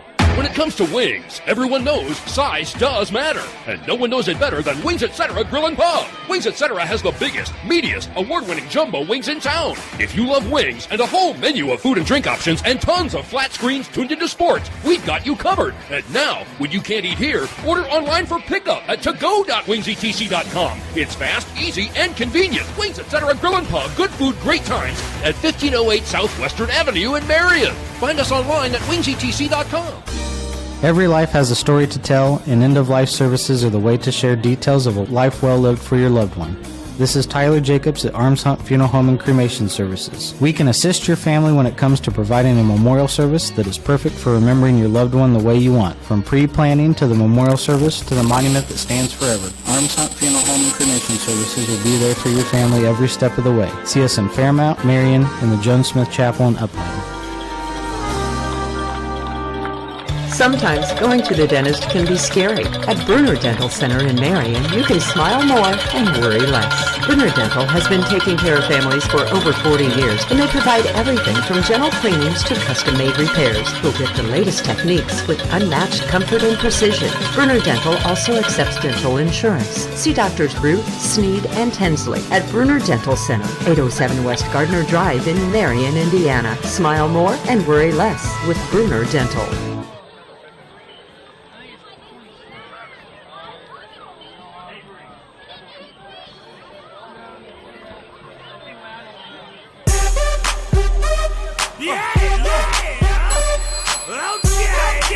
Oak Hill comes back out of the locker room, followed by the Eastbrook Panthers. We'll get ready for the second half here in just a moment. We've got about a minute left before we get the 3-minute proverbial re-warm-up time, as they instituted that a few years back. Talking of the IHSAA, and talking of other things, we've got some more exciting action on the Action Sports Network coming your way next week. Of course, we will bring you, like we always do, Coach's Corner on Wednesday night at 6 o'clock from Wings Etc., where we talk to the Grant County football coaches. Also that night, we will have Mississinawa Madison Grant volleyball, big matchup going on there. And then on Thursday night, Oak Hill Eastbrook volleyball. We'll have that for you. And then next Friday, we'll have Oak Hill at Mississinawa. We'll have Frankton at Eastbrook and Madison Grant at Blackford, all next week here on the Action Sports Network. The only place you're going to get a coach's show Only place you're going to get volleyball in the county. We're bringing it to you here on the Action Sports Network. It's awesome, man. This website, the guy that created it's not that bad at it. So I don't know about that, but hey, having a blast doing it for sure. But all right, both teams back out. We got 3 minutes on the clock. We're going to get the warm-up period going here. We will take another timeout on the halftime show by the McKinney team, powered by Nations Lending, and come back with the kickoff of the second half. 21-0 Oak Hill leading Eastbrook on the Action Sports Network. Life at Colonial Oaks provides a perfect balance of support, engagement, and fun. No matter which lifestyle is required, we offer a personalized, resident-focused family approach to daily life that empowers our residents to thrive. At Colonial Oaks Senior Living, there are 4 distinct lifestyle communities within our one very special community: independent living, assisted living, skilled nursing care, and rehabilitation. For more information, call 765-674-9791 and find out how the Colonial Oaks family can support your healthcare needs. Driving on a nice summer day can be lots of fun until the guy in the other lane just ran into you. When you've been in a fender bender, call on Excel Auto Body in Marion. Excel can get your car looking like new. As Grant County's leading collision specialist with 63 years of experience, you can rest easy when you take your vehicle to Excel. With 3 generations serving Grant County, don't trust your vehicle repairs to just anybody. Trust Excel Auto Body, 501 North Washington Street in Marion. If it's a fender bender or major damage, Excel Auto Body is the place for your vehicle. Horner's Butcher Block, your neighborhood market. The best steakhouse is in your house. Horner's Butcher Block has all the meat you need to grill up in the backyard. Beef, chicken, pork chops, hamburgers, and hot dogs. Don't forget the chips, snacks, and soda. Horner's Butcher Block, 3 convenient locations: Marion, Fairmount, and Alexandria. Horner's Butcher Block, your neighborhood market. A winning team is the key to success. So is hard work. This is Kelly Kistler. Riverside Community Federal Credit Union is proud of all the student athletes who work hard both on and off the field. We are supporting all of our schools in Grant County and know this year will be the best ever. Good luck to all the athletes and students this school year. Riverside Community Federal Credit Union, 101 North Washington in downtown Marion, or 200 East Main in Gas City.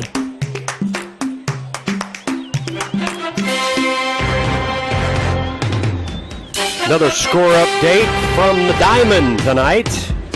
The first place, 27-time World Series champion New York Yankees, nothing, and the Rays nothing in the top of the 4th. So I gave that for Flava's purposes. Well, nothing to report. Yes, thank you, Coach Strange. But, yeah, Yankees can't score all of a sudden, except for Aaron Judge, who will break the home run record this year. What's Judge at, like 53 home runs? He's at 53. Got a whole month left, too. He will break the record. The real record. What is the record? Well, 71 is the in my opinion, but Barry Bonds at 73 is the quote record, but it's tainted. It was tainted. He was on steroids. Olsen will kick it right to left to start the second half here. Oak Hill will get the football, leading 21-0. And it's a squibber. It's muffed, and boy, Fagan got his hands on it, and he's like, "Yep, got to fall." So Fagan recovers it, and it will be at about the 33, 34-yard line for Oak Hill. So now it's go time for both these teams. Yeah, you got 24 minutes to play in this football game. If you're Eastbrook, you need a 3-and-out in a hurry and a score, or a turnover. If you're Oak Hill, just keep going down the field. Yep. Matriculate the ball down the field and get it into the end zone. No question, Adamson got into him at halftime about it. That's a flag. Yep.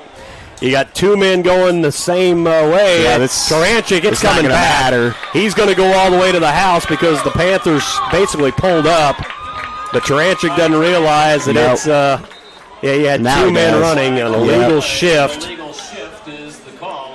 Yeah, that one, everybody in the house knew it. And the Oak Hill faithful, they didn't get excited at all because they knew it was coming back. I saw one person down there kind of jump up. That was it. Let's see, is that a 5-yard or 10-yarder? That is an illegal shift. It's a 10-yard. 5-yarder. 5-yard. Yeah. Still first down. It's 2 penalties for 10 yards. So now the Eagles dig themselves a little bit of hole to start here in the second half. Trexler under center, puts a man in motion, and it is Taranchik. Taranchik this time will get swallowed up and got about a yard out of it, if that. I don't. Yeah, maybe. 2nd and 14 from their own 29-yard line. Trexler. And he'll take the snap, the throw. He throws on the far side of the field. It is caught, and that is Hasty at about the 40-yard line. So gain of about 11, so they get a good group of those yards back that they lost.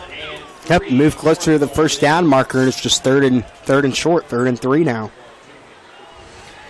Oh, poor Serena's down a set. That breaks my heart.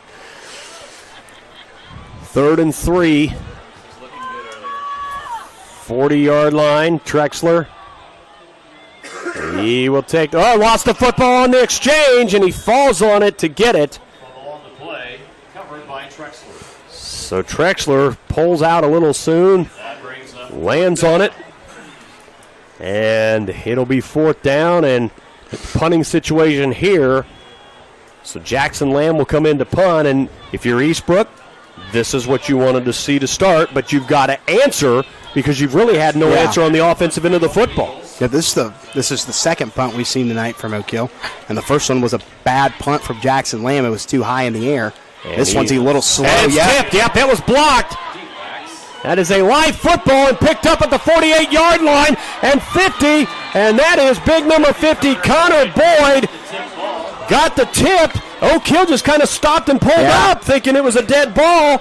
Didn't know it was deflected, and Boyd picked it up and got a few more yards. Oak Hill was holding their breath as there was only 2 guys standing in front, and they didn't know if it was a live ball or not. So now, great field position for Eastbrook. What a bizarre night this has been. We've seen 2 blocked punts. We've seen an interception, back-to-back fumbles. It's just been bizarre. Here's Slater under center. It takes the snap. He will give it to Engel, and Engel with Fagan holding on for dear life. Yeah. He got about a yard. Well, at least they didn't take him for a ride. Engel's one of those guys that he gets in the open field, he will drag you with him. He's trying to move the chains. 2nd and 9, 9:40 to go in the third quarter. Here is Stupples, and he gets hit, and that was Bailey. Just closed that hole in a hurry. And going to get about another yard out of it. This has really been the big, running the football, which Eastbrook is known for. Yeah. They've had 2 carries of 4 yards. That's their longest carry from scrimmage. Wow. 2 of them for 4 yards. Here's Slater looking to throw. He's rolling out. He's under pressure now. He's just going to try and run himself, and he gets tripped up by Mills. He may have lost a yard, and it'll bring up 4th down. Mills makes the tackle for the Golden Eagles. 4th and 9. Great job by Mills to get in there and get right at the legs and make a stop. Let's see, as Olsen will come out to punt now. So a 3 and out for Eastbrook. Again, their offense it's been non-existent. And almost another block. And this one going to sail out inside the 20 he's going to walk it back up. He's walking it back up to the 18. I mean, not a bad punt. Force him inside the 20-yard line. It was just a wacky-looking punt. Eastbrook, through a half of football and 1 series, 68 yards of offense.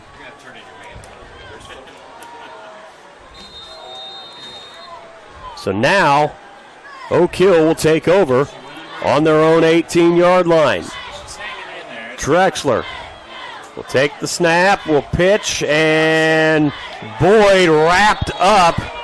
Let's see, is that Workman? It was. Yeah. And Connor Boyd, the Oak Hill faithful, won a flag, but, again, Nothing Hunter you can Wright. do. Yeah, Hunter Wright, you can't stop in midair. I mean, if you can, your name's Clark Kent. Yeah. Because he's the only one I've ever seen do it. Well, I mean, Reggie Bush did it when he played for USC, but. Well, Reggie Bush wasn't a cartoon. No. Wait a minute, Superman's not real? I don't think so. Oh, okay. I've never seen him. Here's Taranchik, and they're trying to fight forward, and they get to about the 19-yard line, so get 3 of those yards back. Brings up 3rd down and 9 for the Golden Well, have you ever seen me and Bruce Wayne in the same room? I haven't. Just saying. My wife calls me a 49-year-old child because I like Batman. It's 3rd down. I like Batman. It's not bad. 7:20 and counting. Drexler. See if he goes to the air here. Man in motion. Drexler will go to the air. Now step up in the pocket. He throws it up, and he airmails that one looking for Fagan. And it's incomplete, and another punting situation for the Eagles. I think they're going to send Avery Mills out here to punt instead of Jackson Lamb. Because Lamb Mills not done too well punting so far. And Mills missed last week out of the precaution. Kept him out of the game. So this is his first punt of the night after starting the season as the punter. Going to have, let's see, it looks like Engel and Howell deep to receive the punt. And a high snap. Avery goes to get it, and he will put his foot into it. Good punt. Howell fields at the 45. And he'll fake the reverse, and he's going the wrong way.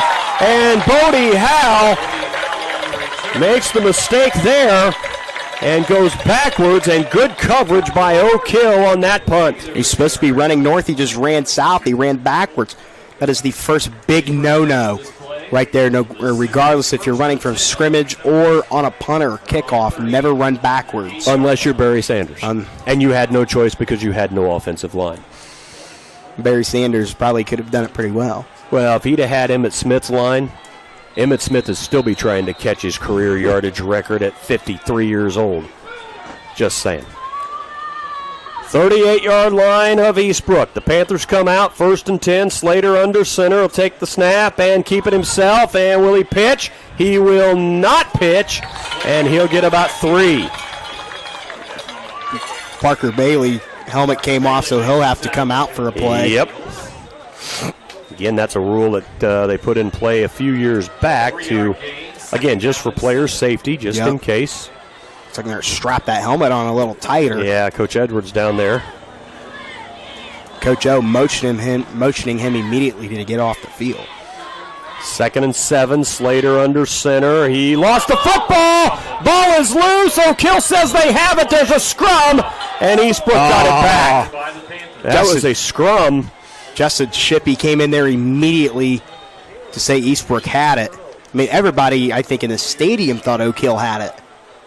They'll get the ball right back at the original line of scrimmage. 3rd down. That's a great job of officiating by Shippey. Shippey just came right in, made the call, said, here's what it is. So now it's 3rd and 8 at the 40. Eastbrook got to get something going offensively if they want to get back in this game. Here's Slater. He's under pressure this time. Rolling out. There's a flag thrown. He's just going to throw a duck out of bounds. He got drilled, but there's a flag, and that's going to be a hold clearly where the flag's thrown. Yep. And it is. Justin Shippey on the call. Now will they decline it and bring up a 4th down punting situation? Yeah, they're declining it. Yeah, they're right away. The side judge says they're going to decline it. So a hold. It'll be declined, and it'll bring up 4th down, and Oak Hill should get decent field position again. Yeah. And again, this is something that if you're Oak Hill, you're up 21-0, and you played half the 3rd quarter, no harm, no foul. If you're Eastbrook, you're going, can't keep doing this. You got to get on the board, and they just have not moved the football. Here's Olson to kick. A high kick, kind of a knuckleball. Hits at the 34. Oak Hill calls the fire drill, gets out of the way, and it will die at the 26-yard line. Probably one of Olson's better punts there to hang in the air. Again, just kind of the big thing. You see it in the college level and the NFL level. The ball spins. There was no spin on that ball. Like you said, it was a knuckleball. Action Sports Network update. Madison Grant 21. Mississinewa nothing in the third quarter of that contest. Again, Madison Grant has not beaten Mississinewa in 10 years.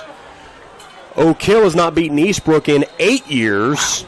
So, do we see both those streaks come to an end? It'll be interesting. Identical scores right now in the third quarter, about the same time on the clock. Here's Drexler. He will take the snap. He will give it to the second man through. That's Warnick. Warnick at the 30, 35. Boy, he was about a step away from busting one. He takes it up to the 40-yard line. He's going to get the first down, and it's going to be to the 38, so a gain of about 12. 38. So Oak Hill, again, moving the football. That's now, 6 or 7 first downs for them? That's 8 first downs. 8 first downs, wow.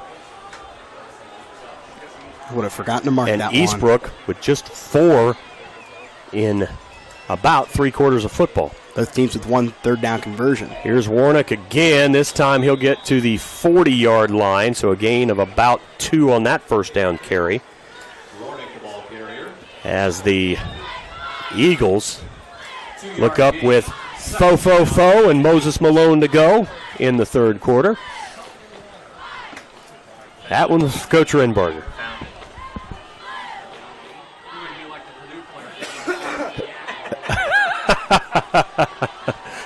Oh, Coach, thank you. Here's Drexler. Throws that, and he airmailed that one looking for Hasty. Just throw was just a little too high out of Hasty's reach. Not a bad throw, though. Would have been a nice catch, just too high. So now third down and 8. 21-0. Oak Hill leading.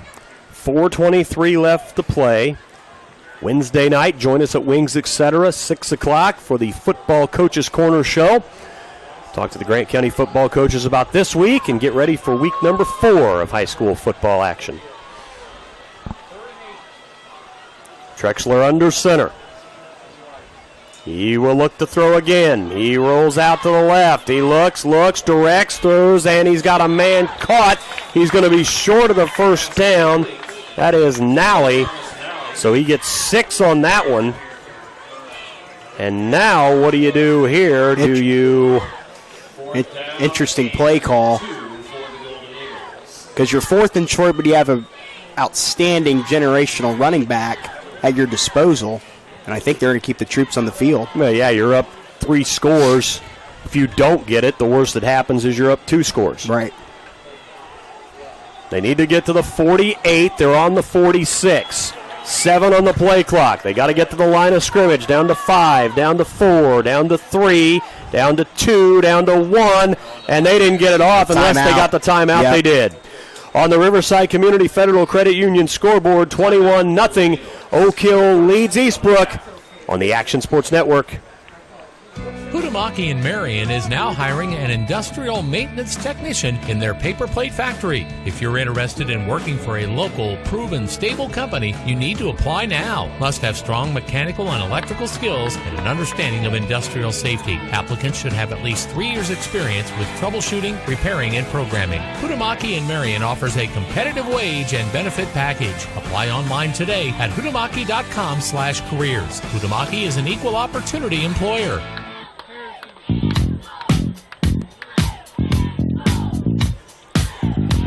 Well, a good timeout by Coach Osmond because there was going to be a delay call for sure as the Eagles were late getting to the line. But here it is, 21-0 with 4:17 to play in the third.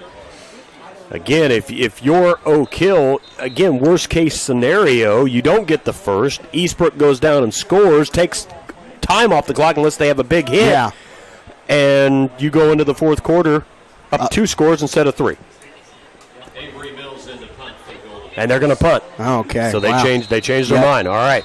Interesting. So they're going to kick and not roll the dice here at midfield. Mills. He got a flag, yep. And it's fielded by Engel at about the 16. He gets hit. Lost the football. He got it back, though. He got it back, but let's see what the dirty laundry's for. I wonder if this is going to be, if it's on Oak Hill, if it'll be insured on the kickoff. They're going. Shippy's talking to Coach Adamson right now. See what the call is here. Let's see here. See what Mr. Shippy has for us. And it is false start on the Eagles. And Eastbrook will take it. And it'll put him on the 25-yard line.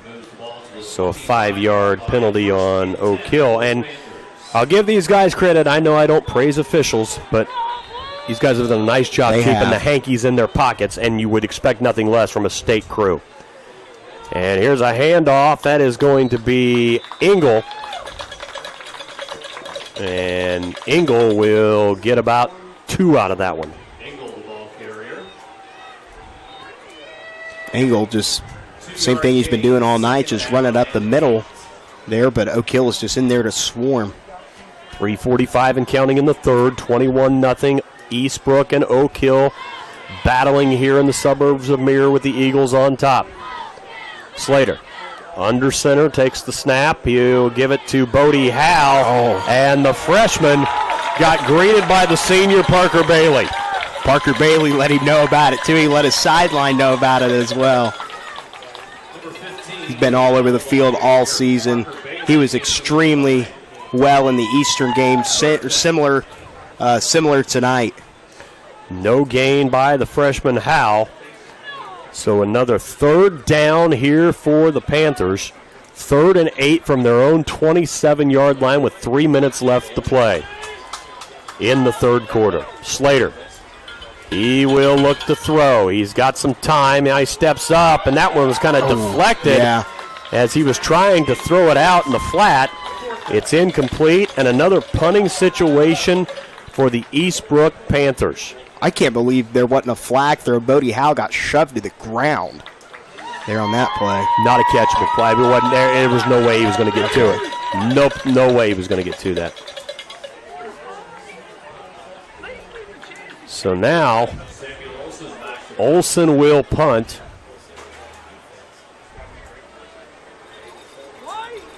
And he will get this one away. And it's going to bounce. Mills will pick it up at the 34. 35, 40, hit, and dropped right there at about the 42-yard line. So the Eagles will take over with 2:38 left to play in the third quarter. So Oak Hill coming out. Up 21-0. If you're wondering, the last time Eastbrook was shut out, you got to go to 2012, September 28th at Mississinawa when they lost 12-0. It's been 10 years. So plenty of time for them to put points on the board. Official line of scrimmage is the 41. Trexler will take the snap and give it to Taranchik, and he will get about a yard. That's Taranchik's 16th carry. 99 yards for Kyle Taranchik. With 2:22 on the scoreboard. 21-0.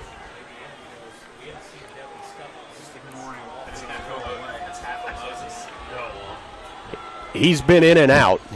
Stupples has been in and out. I don't see him on the defensive side, however. Here is a handoff to Taranchik. Taranchik, 50, 45, and a first down by Taranchik as Kyle Taranchik found the seam, got that corner, and got inside Eastbrook territory. It's Oak Hill's 9th first down of the game. Still to only Eastbrook's 4. 15-yarder for Taranchik. He's over 100. Under 2 to play in the third period. 21-0. Oak Hill leading. Trexler takes the snap, hands it off. Warnick, and he will go nowhere. Big Will Payton in there, and he will knock him down for a loss of about 5 yards. 5, yeah. Clock running at $1:38. Second down and 14 for the Golden Eagles. The Eagles with 90 seconds left in the third.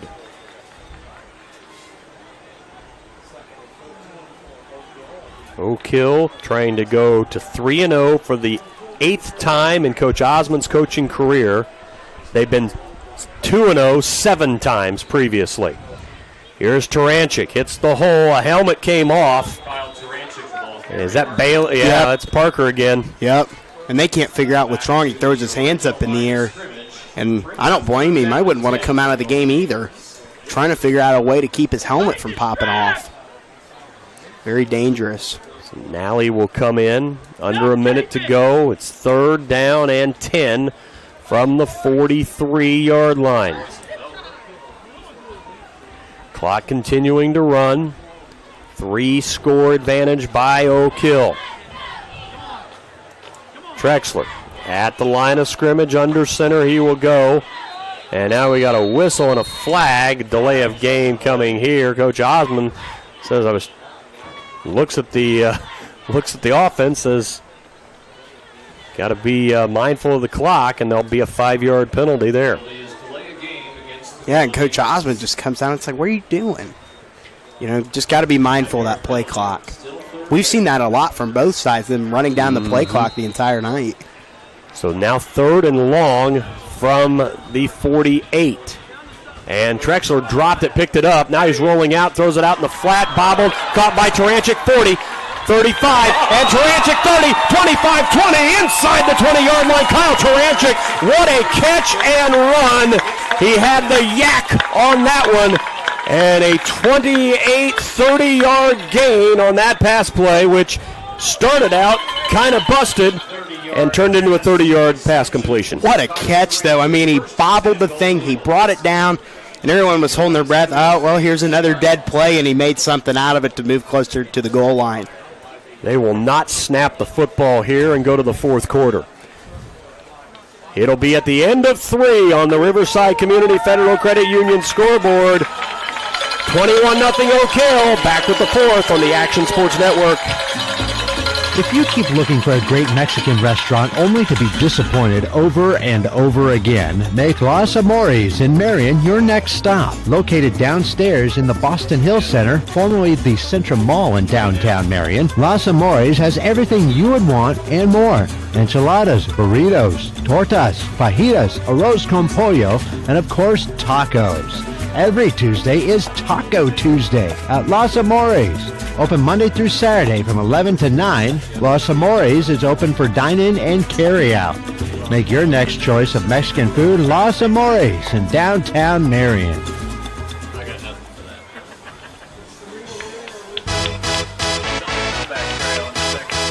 12 minutes left on the clock here at Oak Hill as the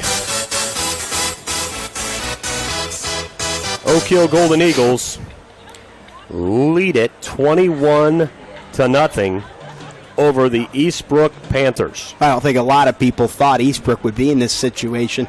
Down 21-0 going into the fourth quarter is number 2 in the state, and Oak Hill unranked in Class 3A, just beating up on them and have done a phenomenal job the entire night. Yeah, offensively, they've really, really struggled to get the football moving. And I'm just looking in Coach Adamson's coaching career here to see how many times his team has been shut out. There's another one right there. So I'm adding these up here. We'll get those. This is just a shocking performance here. But again, credit Oak Hill's defense. They've come to play tonight. Well, also still plenty of time for Eastbrook to just put at least 7 up on the board. Trexler will go under center. He'll take the snap and give it to Taranchik. And Taranchik will get across the 15 to the 14. Gain of about 4. 11:45 and counting in this contest. Second and 6 from the Eastbrook 14. You see a lot of confidence with the team wearing Vegas gold and blue. Those new jerseys they just got. And a lot of heads hanging down with the team wearing white and black. Here is a handoff to Taranchik. He'll break through a tackle. He'll get to about the 10-yard line. He'll get about, he's going to get close to the first down marker, but he's going to be short by about a yard, so give him 5 on that one. So 3rd and about 1.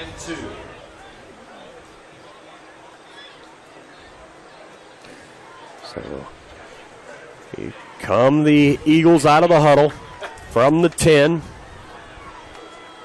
Trexler hands it off. Taranchik, he's going to get in for the touchdown, his 4th of the night.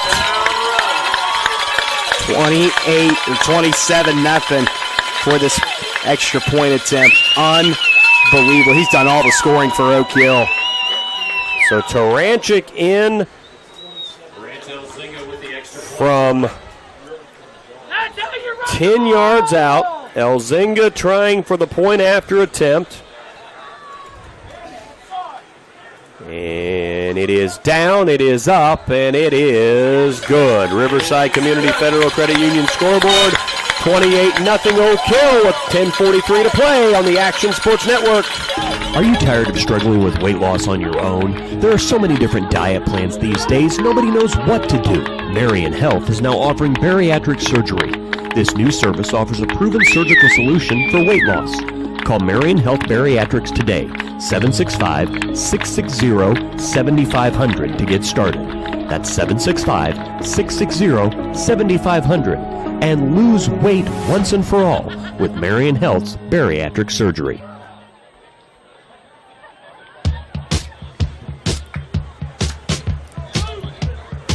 $10:43 to play here at Oak Hill, and it is Eagles 28, Panthers 0, as the Eagles just really able to do pretty much what they've wanted to on the offensive end of the football. And man, this is an impressive performance by the Oak Hill offense, but the Oak Hill defense has been what has impressed me tonight. I think the Oak Hill defense has been the story of this game. It has. So here we go. Kickoff coming by Elzinga. Howell and Engel will be back to receive it, and that one is going to land at the Somerset Post Office. 28-0 with 10:43 to go. Eastbrook will take over at the 20-yard line. If you're the Panthers, you need a miracle right now. Yeah. Because starting to run out of time. 72 yards of offense. Wow. For Eastbrook tonight. What's Oak Hill's looking like? They're at 271. So Slater will look to throw. He's going to keep it himself, and not much there, as he will go for about 3 yards. Austin Lawrence and Parker Bailey in there as well. Parker Bailey, like we said, has been just all over the field tonight. It's been incredible defensive performance from him. 3-yard gain for Slater brings up 2nd down and 7. Coming up at the 10-17 mark of the game. Slater will hand it off to Engel, and Engel will get a couple back to about the 25-yard line.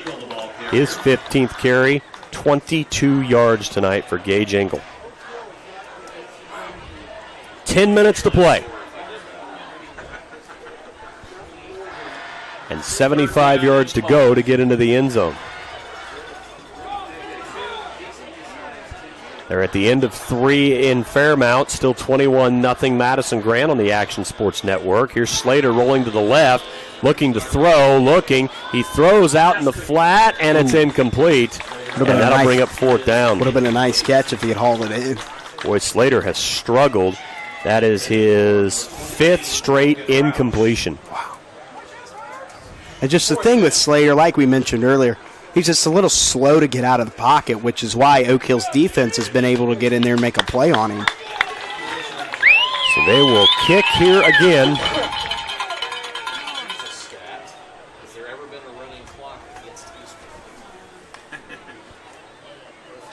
28-0. The kick. And it will bounce, picked up at the 43 and dropped at about the 50 on the return. Some of the Oak Hill faithful wanting a holding penalty here, but Justin Shippey and his crew won't budge. So Oak Hill will take over. One more score, young man, and that clock runs the rest of the way. It's interesting, just like our announcer just asked, has there ever been a running clock against Eastbrook? I probably hasn't, never. No. Not even in one of those state games. Well, you can't run the clock in a state game. Okay. I didn't know that.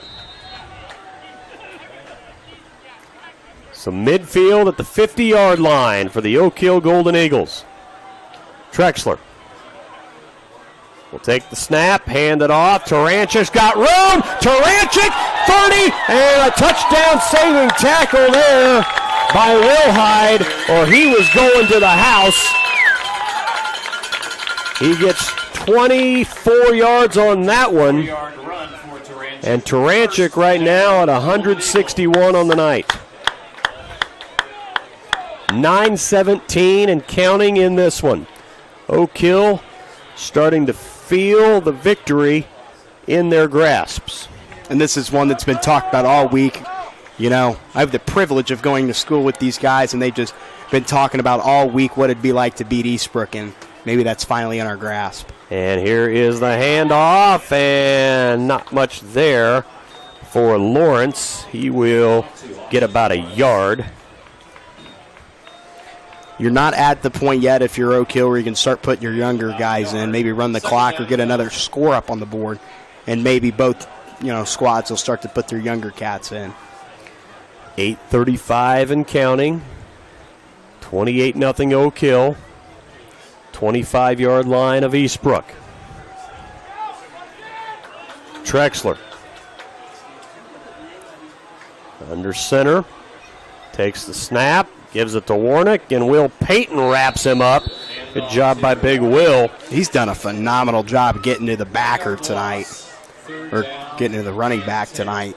Give him a 2-yard loss on that one to the 27-yard line.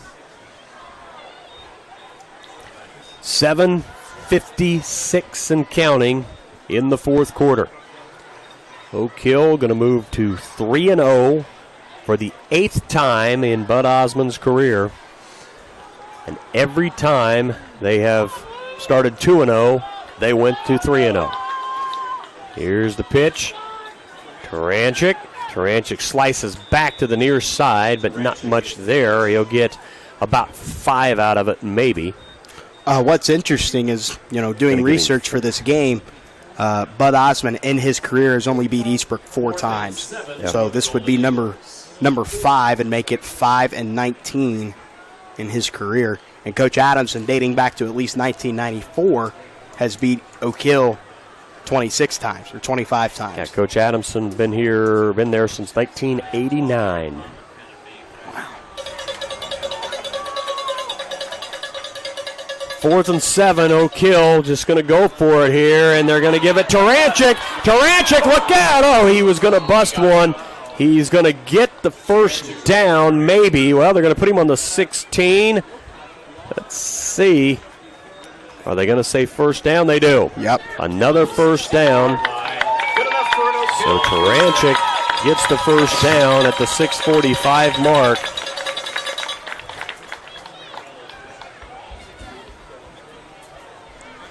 And the clock running Oak Hill smelling the end zone here again in the red zone at the 16. Trexler will take the snap, give it to Taranchik, and Hunter Wright will wrap him up and go nowhere. So brings up 2nd and 10 at the 6:10 mark of this contest.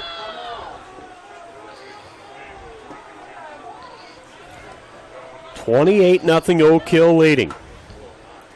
Next week, Oak Hill heads to Mississinawa. Last report, they were down 21-0 at the end of 3 against Madison Grant. Trexler. He'll direct some traffic here in the backfield. He'll take the snap. He will hand it off. And that's Taranchik again. And now you got a flag. And now this is one of those moments of the game where you got frustration. Yep. And let's see what we're going to get here. Right now it's a 4-yard gain. Flag on the play. Justin Shippey talking to his crew. And dead ball unsportsmanlike on Oak Hill. Coach Osmond not happy with with Parker Bailey there. And they're going to back this one up. This will be a 15-yarder. So they're going to back it up. There's 5. There's 10. And there's 15. 15-yard penalty. So a 15-yarder at the 5:36 mark. 2nd and long now from the Eastbrook 27.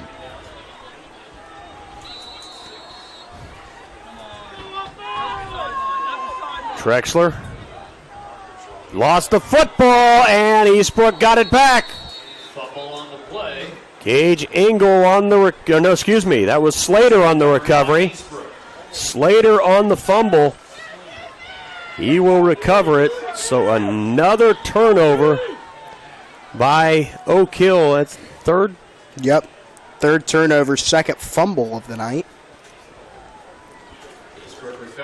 Now Eastbrook will have it at the 26-yard line, but just say it, too little, too late. Yeah. 5:26 to play, down 4 scores. It would take a miracle for Eastbrook to get back in this football game in 5 minutes. Slater. He will hand it off to Howe, and he goes nowhere. Parker Bailey, one of the guys, they hit him.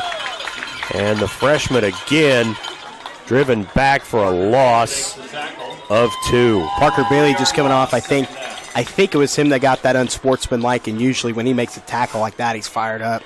No emotion there. 5 minutes to play. 2nd and long.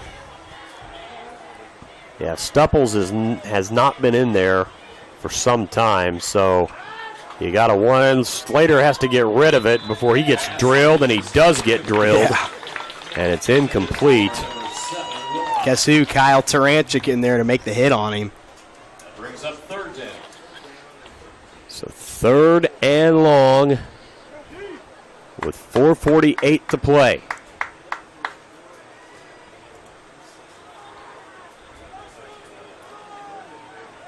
$23-yard line, the line of scrimmage. Eastbrook will take the snap. Looking, pumping, throwing, batted up, and intercepted. It is picked off. And who was that picked it off? That was Taranchik. Taranchik, yep. So Taranchik with the pick. So the ball was tipped in the air. Avery Mills turns around, not even looking at it, and Kyle Taranchik swoops it up. So an interception. That is the 2nd turnover on Eastbrook. 4:43 to play in this one. Oak Hill going to move to 3-0 on the season. Trexler will hand it off to Taranchik, trying to get that corner. 20, 15, and gets out of bounds at about the 15-yard line. It's about an 8-yard Yep. carry there. 4:36 left. Oak Hill student section, can't help but notice, is all fired up tonight. Big crowd here. Second and about 2. Trexler lost the snap again. He gives it to Taranchik. Taranchik goes to the 10 and somehow got the first down out of it. A broken play. That is like the third broken play that Oak Hill's had where they've picked up yardage. And it's all been by Kyle Taranchik. A gain of 10 on that one. He looks like he's hurting a little bit coming off the First field. and goal. That's one of those where you got to get him out of there. I think he got hit where you don't want to. Yeah, well, might be singing a little higher on Sunday, but, bottom line is he doesn't see the field the rest of the night for me, period. I don't care. Yeah, I think he does not see the field the rest of the night. You're 4 minutes to go in the game, and you're going to win the game. There's really no reason. Here's Trexler, gives it off, and getting close. And that is Lawrence. He gets to about the 2. Gain of 3, second and goal. So, second and goal.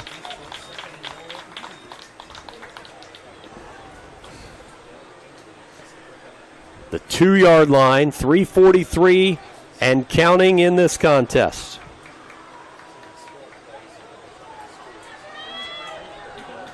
Here is Trexler. He will hand it off, and Lawrence will get in for the score. Lawrence gets in from 2 yards out, and Eastbrook is now trailing 34-0 to Oak Hill. The extra point goes through. The final 3 minutes will be a running clock. Elzingo will try the point after. Elzingo will try the extra point. Workman will hold. Waiting. Here's the snap. Kick on the way, and it is good. On the Riverside Community Federal Credit Union scoreboard, 35-0 Oak Hill with the lead on the Action Sports Network.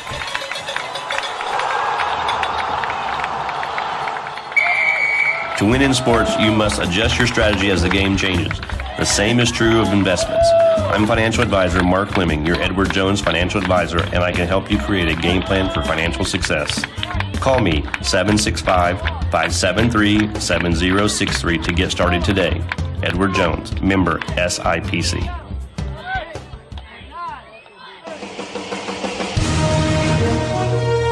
.326 to play here at Oak Hill. The Eagles will move to 3-0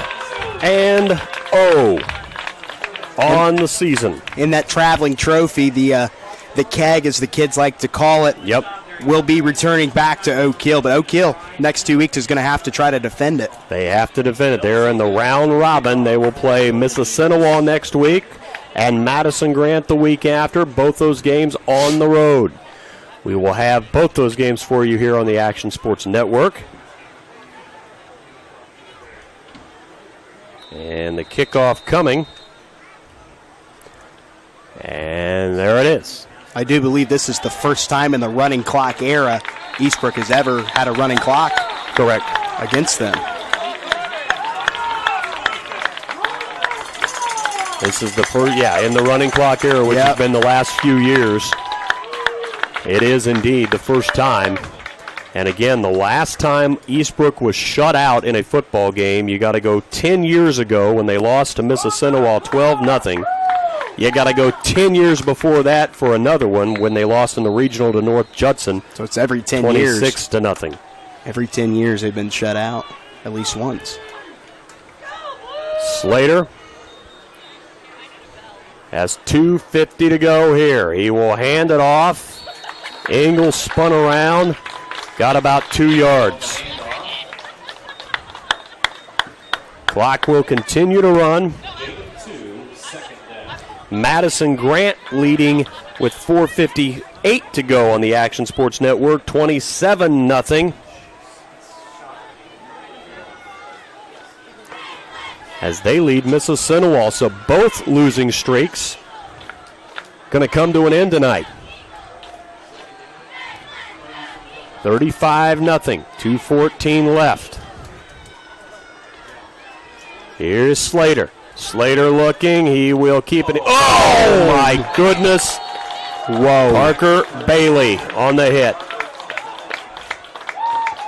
He's throwing his hands up in the air like, what I do? He drilled Slater, and Justin Shippey coming in and just saying, hey. Got to stop, yeah.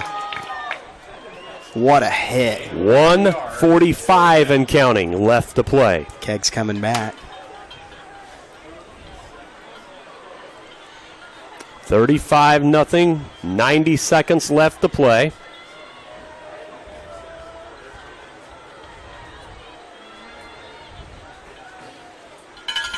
Slater under center, takes the snap. He will give it off to Bodie Howe, and Bodie Howe gets to about the 25-yard line for 2. Guess who was in there? Parker Bailey. Yep. And 4th down with 1:08 to play. It's pretty much going to do it. Yeah, Eastbrook's going to probably come in. They'll probably punt, and Oak Hill will take a knee, and that'll do it.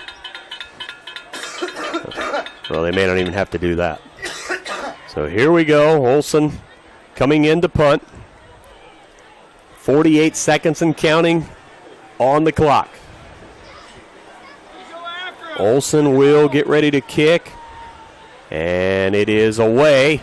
Nobody to return for Oak Hill. They're just going to let it roll and roll and roll. Because that clock is in constant motion. And it'll die at the 29-yard line.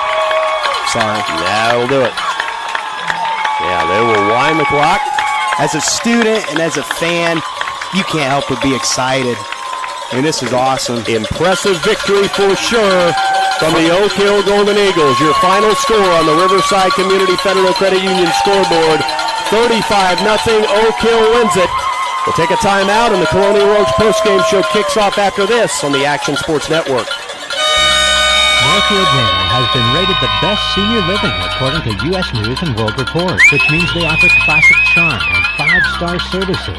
Every detail is designed to create a place where residents and their families feel right at home. All residents enjoy 3 meals per day, weekly housekeeping, daily fun activities, and transportation. You also score big with all utilities included. Schedule a visit at 765-662-9700 or online at northwoodmanor.com. Back in the day, people traveled by horse and buggy. If your horse died, you just got a new horse.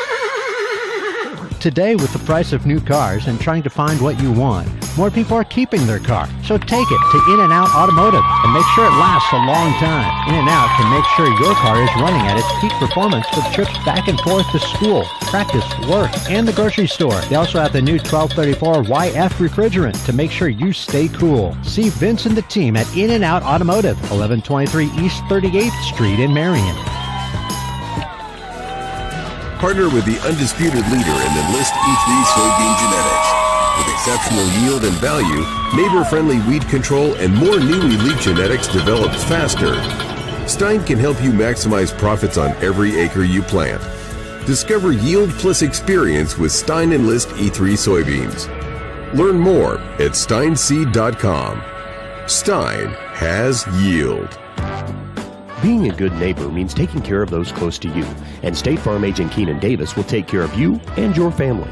Auto, home, and life insurance is something we all need, and Keenan Davis will help you save money and give you peace of mind at the same time.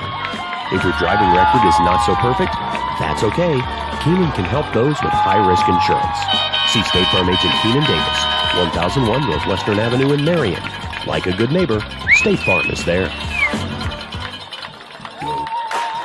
The Colonial Oaks postgame show kicks off, brought to you by Colonial Oaks. If you're looking for a perfect balance of support, engagement, and fun, call on Colonial Oaks. No matter which lifestyle is required, you'll get personalized, resident-focused family approach and the care your loved one needs. Contact Brad Needler for more information about Colonial Oaks, changing lives for good. Well, an impressive victory tonight for the Oak Hill Golden Eagles, 35-0. Let's recap how we got here.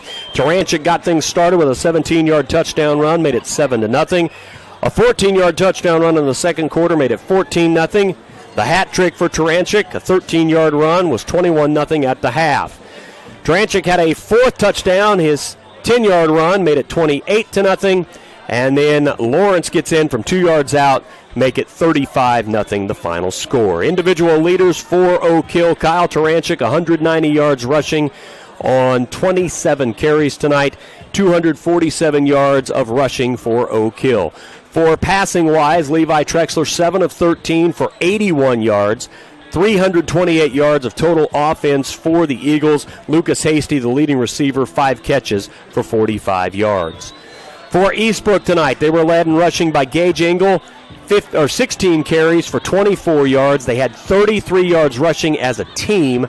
Passing-wise, Slater completed 5 of 13, no completions in the second half, 47 yards passing, 80 yards of offense for the Eastbrook Panthers. What about the team numbers, Grant? Well, Oak Hill, 5 touchdowns at a 35-0 victory. 4 of them scored by Kyle Taranchik. Grant Elzinga followed with the extra point.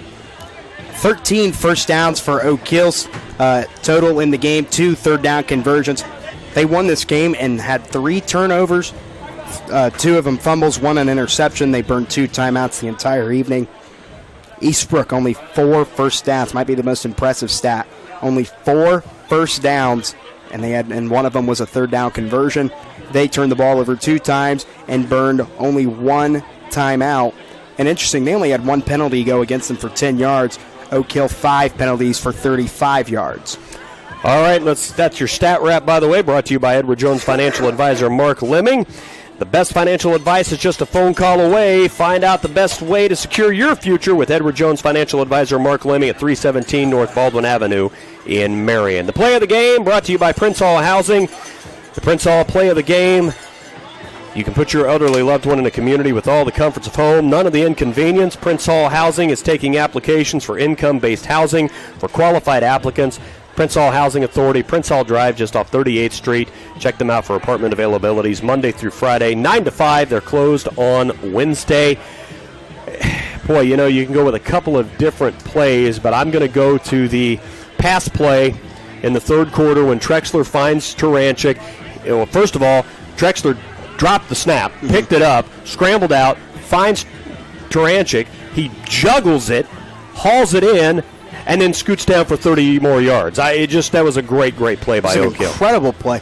Oak Hill had multiple plays tonight that ended up just being broken, and they found a way to fix it and go and make something out of it. Pretty impressive tonight, and that play was probably one of the best we've seen. The good call of the game by the officials from Wings Etc. in Marion. It's time for you to make a good call and stop by Wings Etc. after the game. Catch up with all your friends. Talk about the game while watching the big game on the big screens. Catch Coach's Corner Wednesday night, 6 p.m. live at Wings Etc. in Marion on the Action Sports Network. You could go a couple of different ways, but I'm going to go with the fumble in the third quarter when Justin Shippey came right in, blew it dead, said, no, it's not a fumble. It was recovered. Right there it is. It is, I believe it was Slater that got it back. It was. And I just thought that he did a nice job of saying, hey, this is dead ball and Eastbrook football. So nice job by the officials overall tonight. I thought Shippey's crew did an excellent job. We've got your individual awards to hand out. We'll do that coming up here in just a few moments on the Colonial Oaks postgame show, which will keep going, and we'll hear from the coaches in just a few moments on the Action Sports Network. Superintendent Brett Garrett, Principal James Roberts, Athletic Director Greg Kyle, and the entire staff of Eastbrook High School want to take this time to salute all the Panther student athletes. They know your hard work on and off the athletic field will pay off for you in the future. Here's to a great sports season. Go get 'em, Panthers! From the administration, staff, and fans of the Eastbrook Panthers. Looking at buying or selling your home? Having trouble finding the right location? This is Tuesday Liddick, and I'm here to help make your home buying experience smooth and easy. I always believe the customer's needs and concerns are priority one. So if you are looking for your first home, next home, or forever home, call me, Tuesday Liddick with Hal Realty Group, 765-618-3898. Let me open the door to your perfect home. 765-618-3898. When it comes to getting your prescription filled, does it feel like you never get waited on? Upland Family Pharmacy gives you the service you not only want, but deserve. No long lines, and they even offer delivery within 10 miles of the pharmacy. Now that's service. If you're tired of standing in a long line at your pharmacy or always having it closed, let Upland Family Pharmacy fill your next prescription. 1809 South Main Street in Upland, inside the Upland Health and Diagnostic Center. This is Amy Downing from Arms Hunt Funeral Home and Cremation Services. Recently, we conducted a community survey. We asked questions like, who would be responsible for making your funeral arrangements? Would they know what kind of services you would want? How much do you think that would cost? A surprising number of people did not know the answers to these important questions. Call me, Amy Downing, today. Let's make sure you know the answers and there are no surprises for those you love. Arms Hunt Funeral Home and Cremation Services, serving the families of Grant County yesterday, today, and tomorrow. Are you tired of struggling with weight loss on your own? There are so many different diet plans these days, nobody knows what to do. Marion Health is now offering bariatric surgery. This new service offers a proven surgical solution for weight loss. Call Marion Health Bariatrics today, 765-660-7500 to get started. That's 765-660-7500. And lose weight once and for all with Marion Health's bariatric surgery. A winning team can make all the difference in the world. Hi, this is Jen McKinney with the McKinney team powered by Nations Lending. We are hometown girls supporting hometown people and committed to helping finance the home you've always dreamed of. Let the McKinney team help you unlock the door to your new home. Come see Jem, Wendy, or Allison north on the bypass in front of the 5 Points Mall or anytime online at jemmckinney.com. Colonial Oaks postgame show continues here on the Action Sports Network. Coach Adamson making his way up. I see Coach Osmond down talking to Scotty Hunt of the Chronicle Tribune, so we'll get him up here shortly as well as the Eastbrook Panthers and the Oak Hill Golden Eagles tonight. The victory goes to Oak Hill 35-0. Coach Adamson joining us here on our Colonial Oaks postgame show. Coach, it just seemed like early on, and it really was the theme of the night, your offense just could not get going against that defensive line that Oak Hill brought tonight. Yeah, that was we really got whipped up front. Like you said, from the very beginning, it never really got any better. Coach, when you look at the week, and I know, again, you're not going to sit here and make excuses of, oh, well, this didn't happen, right, and this didn't, but did the week have something to do with that, with guys missing because of illness, things of that nature, guys having to slide into different spots? Was that part of the issue tonight? Well, I think you have to practice well to play well. I mean, there's no such thing as a game player and show up on Friday and play. You got to practice well, and we didn't for a multitude of reasons. But the biggest thing is I think you have to own where you're at, and if we're sloppy in practice, we're going to be sloppy on Friday night. We just need to execute better probably at every position, especially on offense. Coach, I felt like coming into the third quarter, as we were talking, I made the statement of, okay, Eastbrook needs a 3-and-out and then get in the end zone. You got the 3-and-out. Again, you just didn't get into the end zone. It was just, and there were just throughout the night, there were just bizarre things. I mean, first play, they throw the interception. You fumble, they fumble it right back on the next play. I mean, it just seemed like 2 block punts tonight, one for each team. It was just one of those nights where just weird things took place throughout the night from the start. Yeah, it felt weird. Biggest thing is, we never had any kind of momentum whatsoever offensively. Statistically, I don't know. I think there's probably only one time we had more than one first down on a drive, and I think we turned it over on that drive. But I really think, as we're talking, we're not giving enough credit to how good Oak Hill's defense is. I mean, they're big up front, but incredibly quick on the back end. I think any time there was any daylight, any kind of a hole, it closed very, very quickly because either a linebacker or safety was coming in to fill. So give them a lot of credit. It's been a long time since we've been shut out. Yeah, 10 years, actually. Oh, good. 10 years, 2012, the last time that happened, and 10 years before that at North Judson, which Remember that was the night that Jim Fricke had to pull me out of the press box because I was going to fight the North Judson radio guys. But Coach Devin Stupples, he looked like he took a pretty big shot on that incomplete pass in the first half, and then was kind of spotty the rest of the night.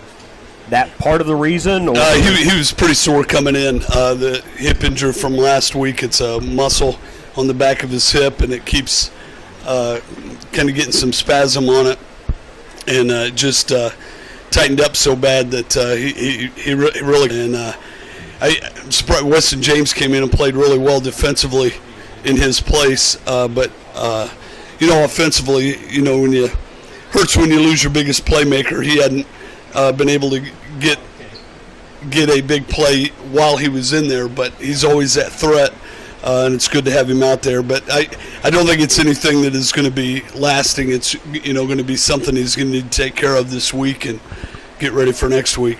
Got Frankton coming in next week. They were having their way with Elwood at last report. Your thoughts on the Frankton Eagles as you look ahead? Well, they had a big win first week, beating Tipton. We spent all our time watching Oak Hill this week, so I haven't really watched them. I know they got a really good group back from a year ago. Coach Luzatter's done a great job getting kids out, and I know they're going to play hard for him. He's a really good coach, so we're going to have to regroup here quick and get things going. Well, Coach, we'll see you Wednesday night at Wings Etc. for Coach's Corner to talk a little bit more about this, and you'll have some game film on Frankton by then. We'll talk about them a little bit more as well, and then we'll have the game next Friday night as well here on the Action Sports Network. Appreciate your time. All right, appreciate it. Thanks. Coach. Coach Jeff Adamson with us here on our post-game show, brought to you by the friends at Colonial Oaks Health and Rehab. We've got our individual awards to give out yet. I see Coach Osmond down on the field. He'll be making his way up here shortly as well. I'll tell you what, let's sneak in a quick break, and we'll come back with our individual awards and get a chance to talk to Coach Osmond here as well, the Action Sports Network. At Wings Etc., we love sports. So much that we've packed our walls with tons of big flat-screen TVs tuned to the very best sports programming. At Wings Etc., we also love big cooked to tender, crispy perfection wings. And so do our fans who have voted our wings the best in more and more cities across the Midwest. Wings Etc. It's not complicated, and we like it that way. Wings Etc. Grill and Pub, good food, great times at 1508 Southwestern Avenue in Marion. Find us online at wingsetc.com. Prince Hall Housing Authority, the affordable income-based housing, pride themselves in providing safe, affordable, maintenance-free living, a place they're proud that you can call home. They offer elderly and disabled and multifamily living, efficiencies, and 1- and 2-bedroom apartments, conveniently located right off 38th and the bypass, with bus transportation at the facility. That's Prince Hall Housing, 3678 Prince Hall Drive. Stop by to get your application today, or call 765-674-9734, or voice relay 711 for more info. Wobble, wobble, wobble. Screech. Click, click, click. The thingy's gone bad. Whatever sound your car makes, take it to Marion Tire, also known as Best One Tire in Marion. Susie, Brian, Cecil, and the crew can diagnose the problem and fix the problem the right way the first time. Oil changes, alignment, tires, coolant, wheel bearings, and even the thingy that's gone bad. Let Marion Tire get your vehicle running smooth for your summer vacation. Since 1984, Marion Tire has been in downtown Marion and will continue to provide top-notch service. See Marion Tire on the corner of 4th and Branson in downtown Marion. Life at Colonial Oaks provides a perfect balance of support, engagement, and fun. No matter which lifestyle is required, we offer a personalized, resident-focused family approach to daily life that empowers our residents to thrive. At Colonial Oaks Senior Living, there are 4 distinct lifestyle communities within our one very special community: independent living, assisted living, skilled nursing care, and rehabilitation. For more information, call 765-674-9791 and find out how the Colonial Oaks family can support your healthcare needs.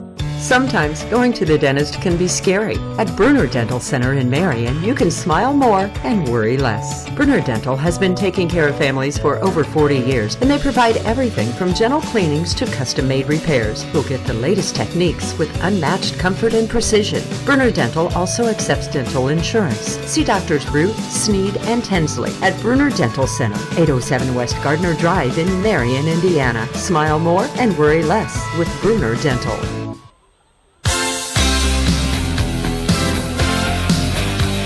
Colonial Oaks postgame show continues here at Oak Hill. 35-0. They get the victory tonight over the Eastbrook Panthers. Let's get our individual awards out here, Grant. First of all, the Professional Hearing Care sub of the game. There's no substitute for hearing. Let Professional Hearing Care help with a free hearing needs assessment in Marion at 821 Northwestern Avenue, 427 Matilda in Warren, and online at prohearcare.com. For Oak Hill, I go a couple different ways with this, but I think Austin Lawrence gets the nod. He got into the end zone late, came in, made a couple of nice runs. So Austin Lawrence for Oak Hill. For Eastbrook, I think you can go one of two ways. I'm going to go with Bodie Howell. He came in, Stupples comes out of the game. He had a couple of hard runs, but, every run tonight for Eastbrook was a difficult run. So I just think, again, that freshman's got a lot of talent and future. I mean, he took some licks, too. Yeah. Oh, he did. I mean, there were about 2 or 3 licks he took hard, and the freshman bounced up and says, okay, hey, no big deal. So I think those are our subs of the game from Professional Hearing Care. The State Farm stars of the game, State Farm agent Keenan Davis, proud to support Grant County athletes and can help with your team. To help your team with home, auto, and life insurance, let Keenan and his team help you save money on your insurance at 1001 Northwestern Avenue in Marion. Like a good neighbor, State Farm is there. Star of the game for Eastbrook. I like Big Will Payton on the defensive end. I mean, the kid just goes at it. He's 6'3", 360, just going right at it all night long. And this is a rarity. We usually don't do this, but I think you've got to give a tip of the cap to Wyatt Strange, R.J. Trevino, Silas Jones, Avery Mills, Parker Bailey, Kyle Taranchik, and Ty Fagan. That front group, that front 7 group for Oak Hill, I just thought they swarmed to the ball. Every time there was, at one point, I counted 8 gold helmets where the football was. I mean, they swarmed to the ball, and I just was thoroughly impressed by those front 7 guys doing their job and maintaining and holding Eastbrook down to under 100 yards of total offense. Wow. First time in a long time that's happened. Well, first time in 10 years Eastbrook has been shut out. Yeah, it doesn't happen very often. So it happened 2002, 2012, and now 2022, every 10 years. And then I want to say 96 was the last one before that. So it has not happened very often in 34 years of coaching for Jeff Adamson. But, the one thing about this football team that Coach Adamson will have them in the film room tomorrow. No question. Watching what they did and getting them ready and getting them prepared for Frankton coming up on Friday. Coach Osmond making his way into the press box here tonight. Victorious 35-0. Coach, congratulations. Very impressive victory here tonight for the Eagles, and it started on the defensive end right out of the gate for you guys. You just were monsters on the defensive end. Yeah, defense played really well. I felt like we prepared really well for what they had shown in the first 2 ball games as far as their biggest threats, and getting outside and then coming back with the inside game, and felt like our guys were disciplined. They did what we asked them to do, be in the right spots, and then when the opportunity came up, they were making the tackle, and not only that, felt like we were very physical. So very happy, very pleased with our defensive effort. Coach, I mentioned to Coach Adamson that there were moments in this game tonight. It was just weird. There were just weird things. 2 block punts, 1 apiece. Your first play from scrimmage, Levi throws to the corner, and Stupples makes a great play to pick it off. They fumble. You fumble it right back on the next play. I mean, it was just one of those nights where just some really weird things happened, but you guys go in up 21-0. What was the message in the locker room? Was it, hey, we've got our foot on the gas, let's not lift it? Yeah, it was, we just said we're not done with what we came here to do. Doesn't matter who it is, whatever the score is, there's a second half to play, and we had a goal in mind, and we weren't even close to being done. We were only halfway through it. So, and I said all those things, but this group especially this group of seniors, they're focused. This is what they want. They know what's ahead of them, and so it wasn't like I really needed to say it, but it's my job. I'm the head coach. I got to say that kind of stuff. Coach, you made the switch. I know Avery didn't play last week. Jackson Lamb comes in and he punts a couple of times, and one was kind of a short kick. Then you bring Avery back in, and just, Avery just shows why he does it for you because of that left foot. I mean, he boomed that one and just put Eastbrook really back on their in their own territory. Yeah, anytime you're playing Eastbrook field position's a huge deal. And, we got the one punt blocked, and we just took too long to get it off. And Avery, as the game went on, he was feeling better. We ran him some on offense. And then, so if we're running him a little bit on offense, let's get our number one punter back in the ball game. Coach, you take this win. Obviously, now you're 3-0. By the way, I didn't tell you before the game, 7 times previously in your coaching career, you were 2-0. It was the 8th time you were 2-0 last week. All 8 times you've gone to 3-0. So you're perfect in that regard. When you've been 2-0, you've always won that 3rd game to go to 3-0. But I know, as you said, this group, they're not done. They're focused in the goals that you guys have for all year. You continue the round robin next week against Mississinawa at their place. Team that's probably going to be a little upset because last report they were trailing 27-6 late in the 4th quarter to Madison Grant.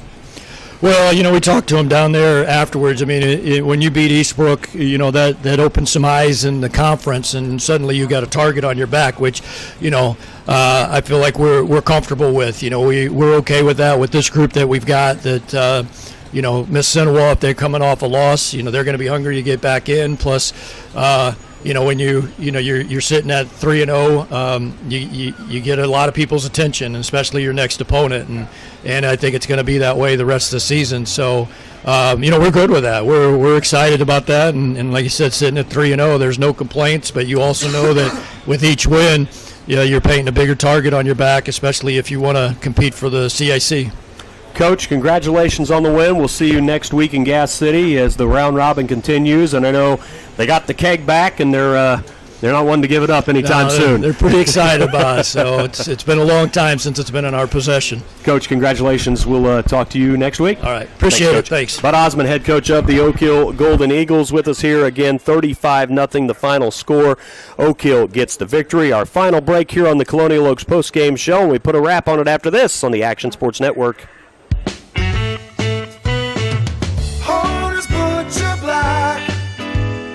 Neighborhood market. The best steakhouse is in your house. Horner's Butcher Block has all the meat you need to grill up in the backyard. Beef, chicken, pork chops, hamburgers, and hot dogs. Don't forget the chips, snacks, and soda. Horner's Butcher Block, 3 convenient locations: Marion, Fairmount, and Alexandria. Horner's Butcher Block, your neighborhood market.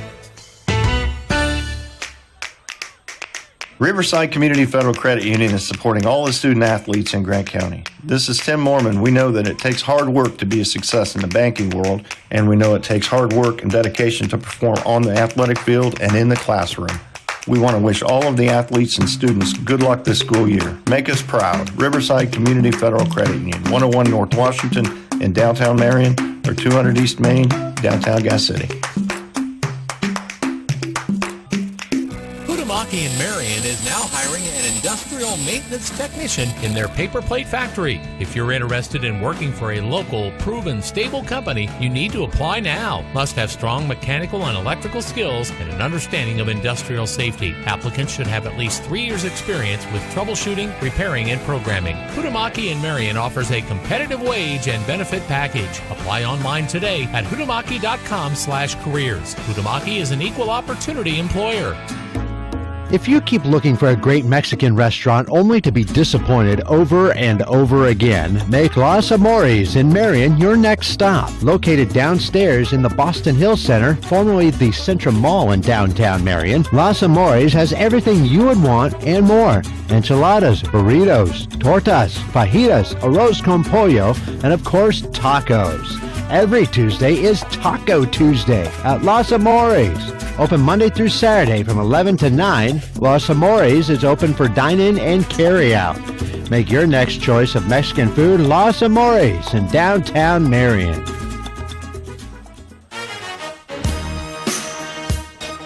One final time from the suburbs of Mir as Oak Hill wins at 35-0 over Eastbrook tonight and gets the victory, as Oak Hill now 3-0 on the season.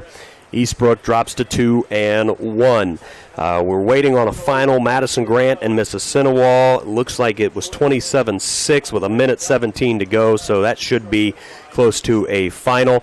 Impressive win tonight for Oak Hill, and now it's on to Gas City to take on the Indians of Mississinawa, and always, again, another slobber knocker when the county schools get together. Yep.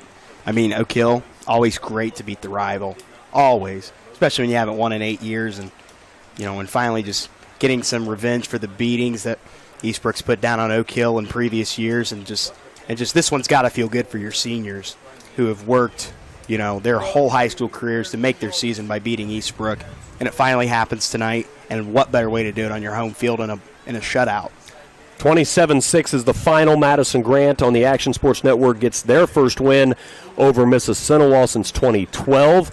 The first win for Oak Hill since 2014 over Eastbrook tonight, 35-0. Wednesday night, we've got Coach's Corner from Wings Etc. at 6 p.m., so tune in for that. We'll also have for you volleyball action on Wednesday and Thursday, and then high school football coming your way next Friday night. If you have not liked the Action Sports Network on Facebook, if you're watching us on the YouTube channel for Oak Hill, we appreciate you tuning in there, and thanks to Mr. Fagan and Coach Renbarger for allowing us to stream our audio on the YouTube channel. We are so appreciative of that, and just go to actionsportsnetwork.live. That is the website you can go to. You can download the app directly from there on your phone, whether it be for Android or Apple. And with that, for G. Schaus, I'm Andy McCord. Have a great rest of your Labor Day weekend. Good night from Oak Hill. Proceeding was a presentation of the Action Sports Network. Join us again soon for more exciting sports action. And for more insight, listen to Coach's Corner Wednesday nights at Wings Etc. and Marion at 6 p.m.